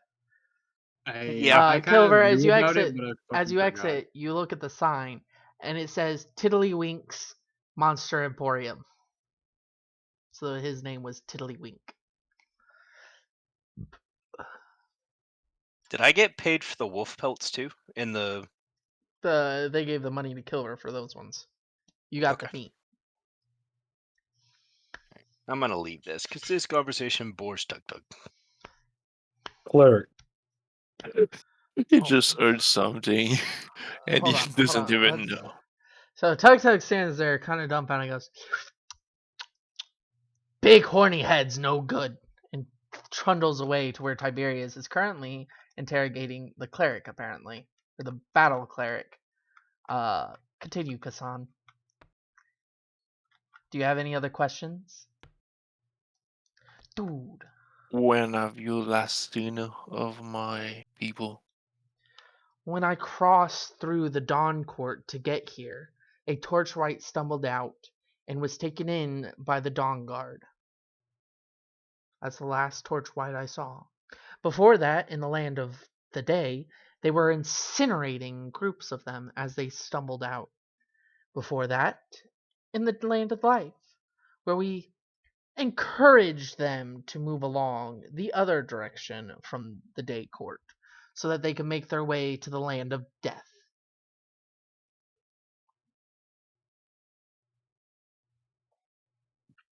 It's been century I've been on this plane. What's happened to the people here? In the night court? Yeah, I recognize those buildings, but I don't recognize its people. I don't know. You'll have to look at the history. I hear Nocturna has all the full history of the night court in its libraries.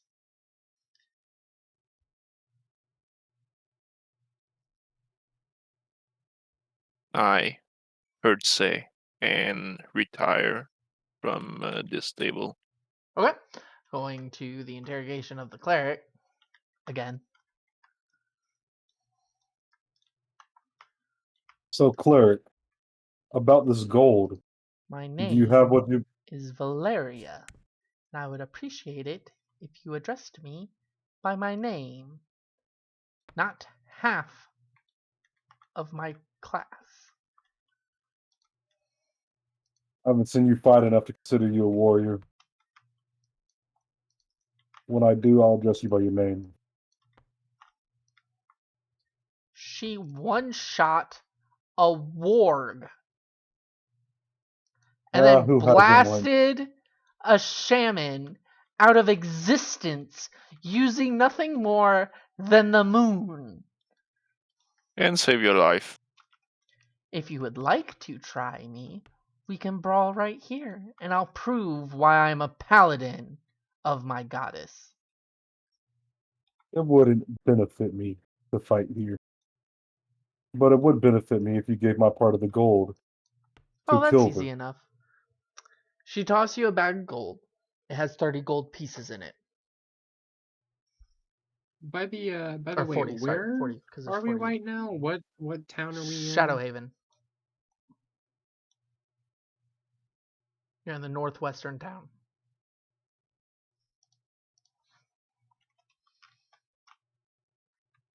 Take 2 gold and hand the rest to Kilver. Spread this amongst yourselves. Take my part. Okay, so that's 38 gold divided by 3. Take 2 more gold, so you take a total of 4 gold, so it's 36. So it's easier to divide amongst them. It's 12 gold for each of them. So Tug-Tug, Kasan, and Kilver get 12 gold. You get 4. I take 6 and leave the rest to Kilvor. Okay, so you take 6 gold and 18 gold to Kilver. You gotta pay him somehow. Can I roll an investigation on these 2 drow assassins? Oh, they're not assassins. They're the battle clerics. Bodyguards, because she's weak ass bitch. She's in charge of them, not their bodyguards. So where'd your friends come from? We're gonna have to talk about respect, mate. For real, holy shit. She facepalms.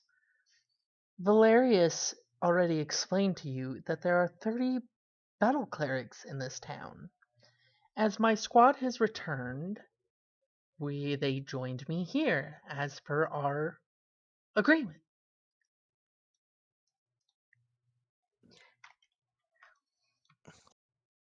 Where's the blacksmith? The blacksmith is down on the southern side of the town. You'll be able to smell him before you get there. You sure As with I the walk smell of away, Tug-Tug? I turn around. Trust me, that dwarf never bathes. Tug-Tug was a fresh breeze compared to him. Alright, y'all going to the blacksmith? Yeah. Me and Alright, for the ding-dongs going to the blacksmith, you go to the blacksmith. So you walk in to the sound of cackling fire. Before I leave, I turn to Valeria. Thank you for saving Tug-Tug. Next time, don't make me regret it.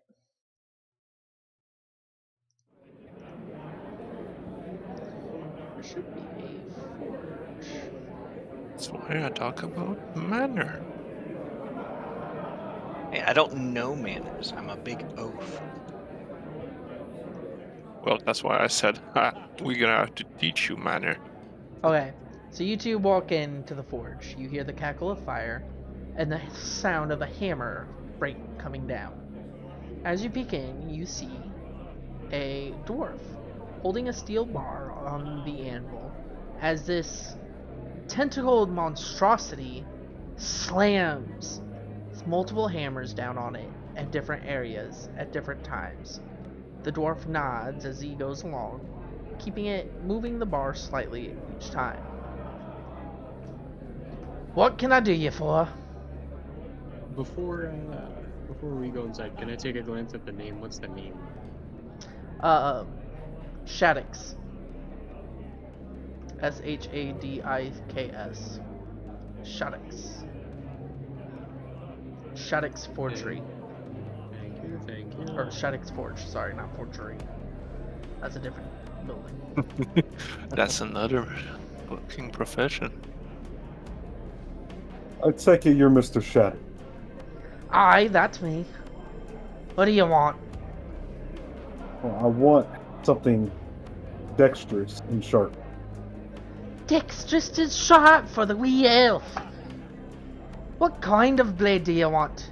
I can give you a dagger that's dexterous and sharp. I can give you a rapier that's dexterous and sharp. I can upgrade your bloody weapons, seeing as you don't take care of them with all that blood all over them. I'll take an upgrade. I'm actually getting fond of this one. Very well, very well. Gilgon, grab it. And a tentacle slithers over and lays out as if requesting you to lay the sword on it. I hand my dagger to the tentacle. It wraps around the handle and springs it over to a whole nother anvil, where Shattuck grabs a glowing blue hammer, walks over, kind of strokes his massive silver beard, grumbles a bit, and strikes it once. There, she be magic, and tosses it back to you.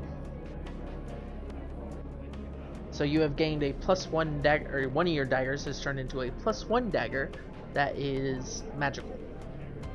So it counts as a magic weapon. Oi, you big oaf! What's that on your back?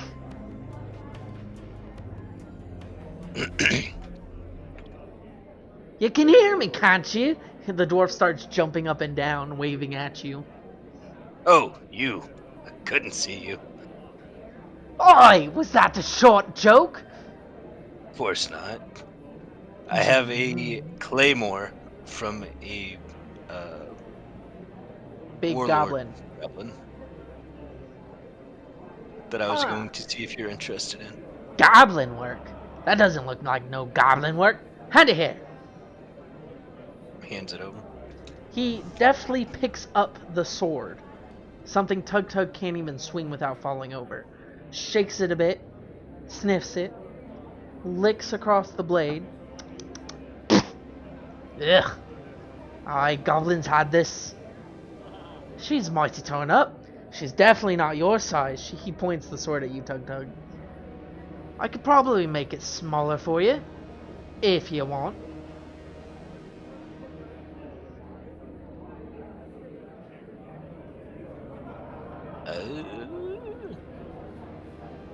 I'd rather have the gold.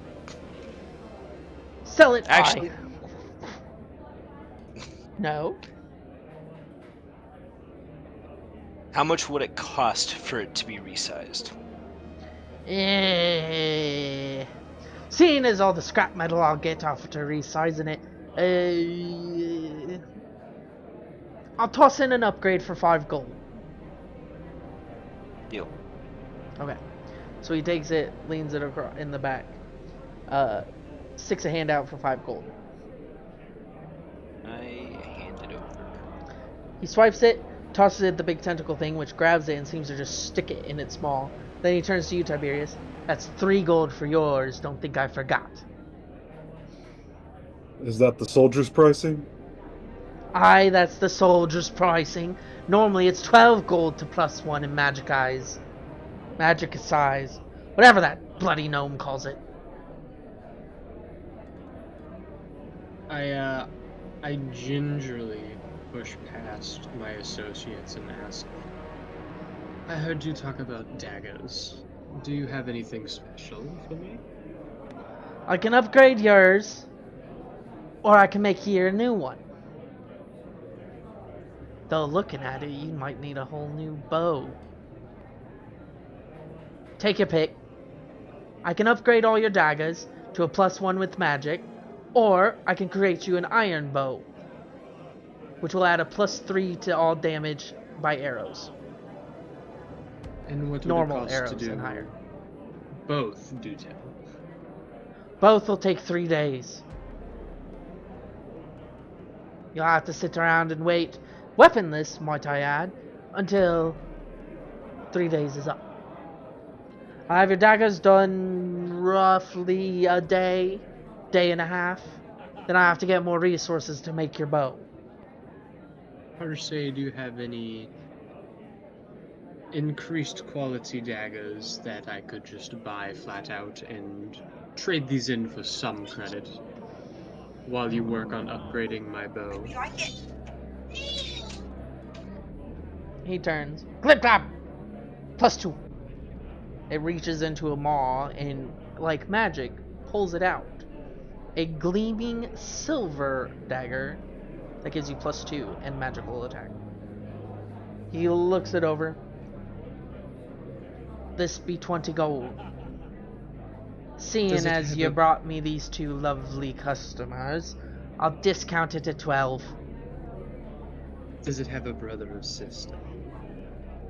He flicks his hand and now there's 2 of them. Wonderful. 24 done deal. 12 for the lot. He flicks his For the hand and it whole becomes lot. 1 dagger. It's a pair put together. He pulls it apart, slaps it together. The gnome did some magically fiddly bits on it, and now it can duplicate itself. It can be thrown and recalled. Only reason I'm selling it Well- so cheap is it's +1. I thought you said it was +2. It's a +1 if you split it. It's a +2 if it's together. Of course. One question. Does it have any recalling features for the split dagger? He throws his hand up. Didn't you just hear me? You split the dagger, you throw it, you recall it. For the record, it will take 1 turn to return the dagger to you. So you'll throw it that turn. The next turn, you can recall it. The turn after, it will be recalled. Does it count as a full action or like a bonus action? To split the dagger, no action. To recall. It's a bonus action. Then I'm buying it, done deal. 12 gold. 12 gold, he hands you it. Now about your bow.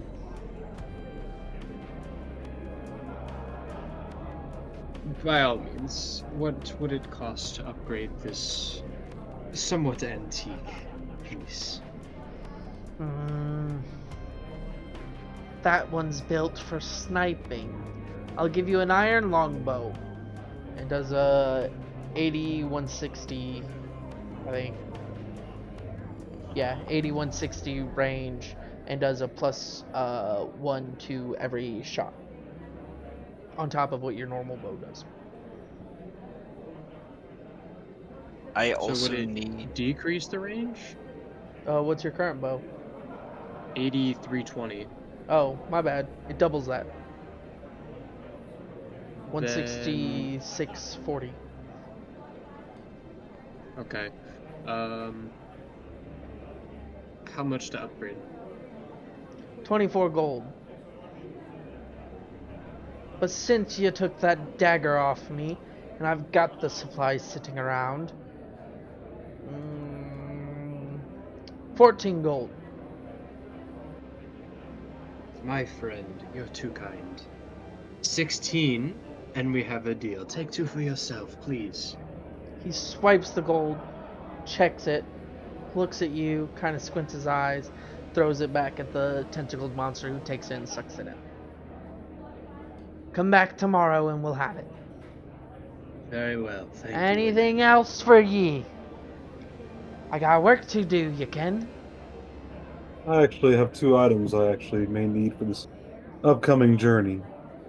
Do you have a handbow, perhaps? A hand bow or a hand crossbow? Hand crossbow. I recommend Twiddlywinks. He's got those Mm. magical automatic reloading ones. Ugh. But his are better than mine. And do you have any leather armor? No, but Teresa does. I can put an order in for her. You wouldn't Shit. mind. My robe's got a little, my armor got a little singed when I jumped on the back of the warlord. So I heard about your dancy fight with the warlord. And have you seen an officer come here Maybe trying to get out quickly, heading south. He squints at you, clearly starting to become a little guarded and suspicious of you. Nay, the Night Guard came, and they went south to Eclipsia last I saw. Why? I have orders to report to him. Oh. In that case, yeah, they went south to Eclipsia about 4 days ago. Should be arriving any hour now. And where is Tiddlywinks? Twiddlywinks is down to the north side. You'll see a big monster head. It says Twiddlywinks Monster Emporium. It also does as his factory, whatever that means. I hand the blacksmith 5 gold. Here's Goes 2 into the extra good gold for saving my ass. Jingles it a bit, throws it at Glip Glop. Anything else? You That is looking all. for something, big fella? I can get you a shiny... He looks down at your waist. Okay, maybe not so shiny. Covering for your genitals.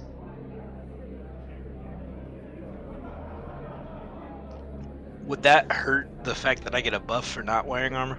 It wouldn't count as armor, it would count as clothing. He'd stitch a iron plate into it. You'd gain +1 AC without negating your bonus. I Okay. immediately jump in front of him, ask, how much? Please take my gold. I'll do it for free for the big guy, since apparently he stomped on a couple wolves that Turris is happy to have. Something like that. How much would it cost to get a cape made out of the whatever the hell that big ass wolf was? Ward. He wrinkles Ward, his yeah. nose. I didn't take you for a chieftain of sorts. I'll put one into Teresa then. It'll come with your fixings. As he points at the giant rip in your pants from where a wolf had clearly nipped your pants open. So your dangly bits have been free flying.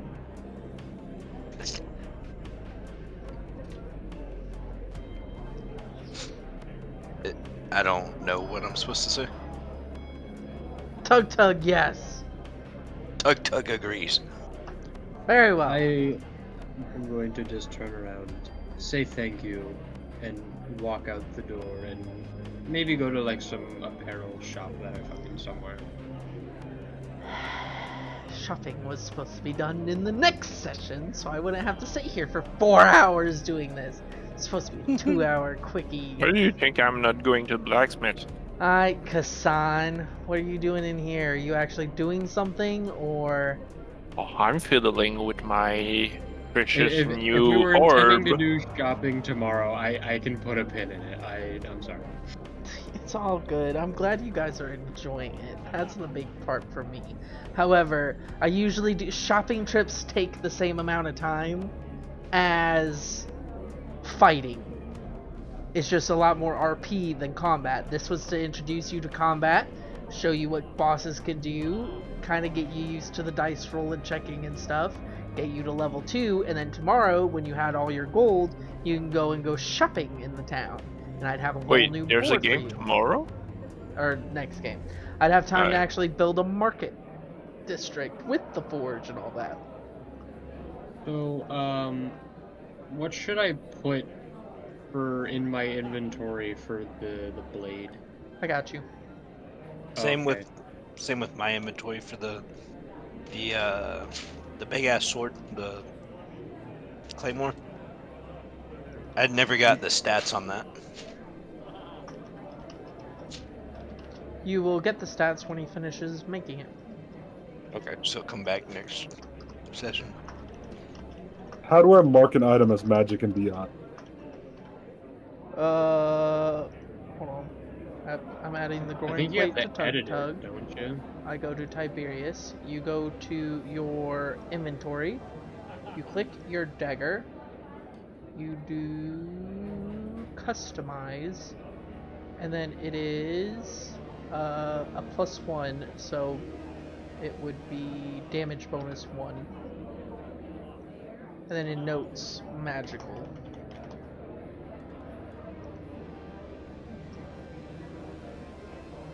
And so this would be what do you want to name it?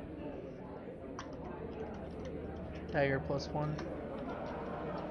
Name it Magical. Warlord Jumper. Repaired and upgraded by Shattuck. There you go. Magical, repaired and upgraded by Shattuck. Da-da-da-da. Everything's done. As for Kilver, I have to completely rearrange your equipment.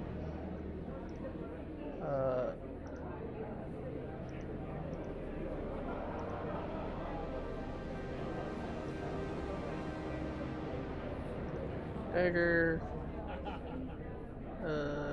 Customize. I gotta do customize over here. Dagger. Customize. Damage bonus. +2/+1. Nope, that just is +2. Dual wield. Silvered.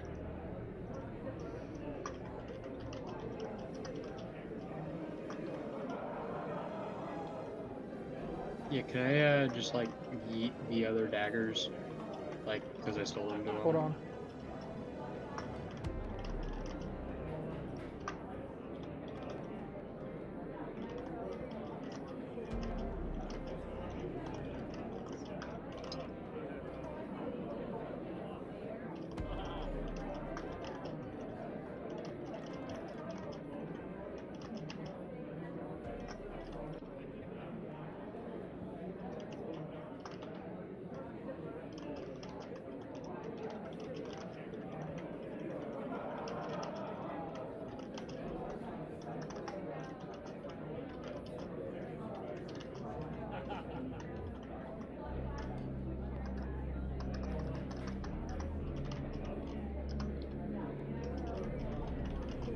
Hope you guys have been keeping track of your own goal.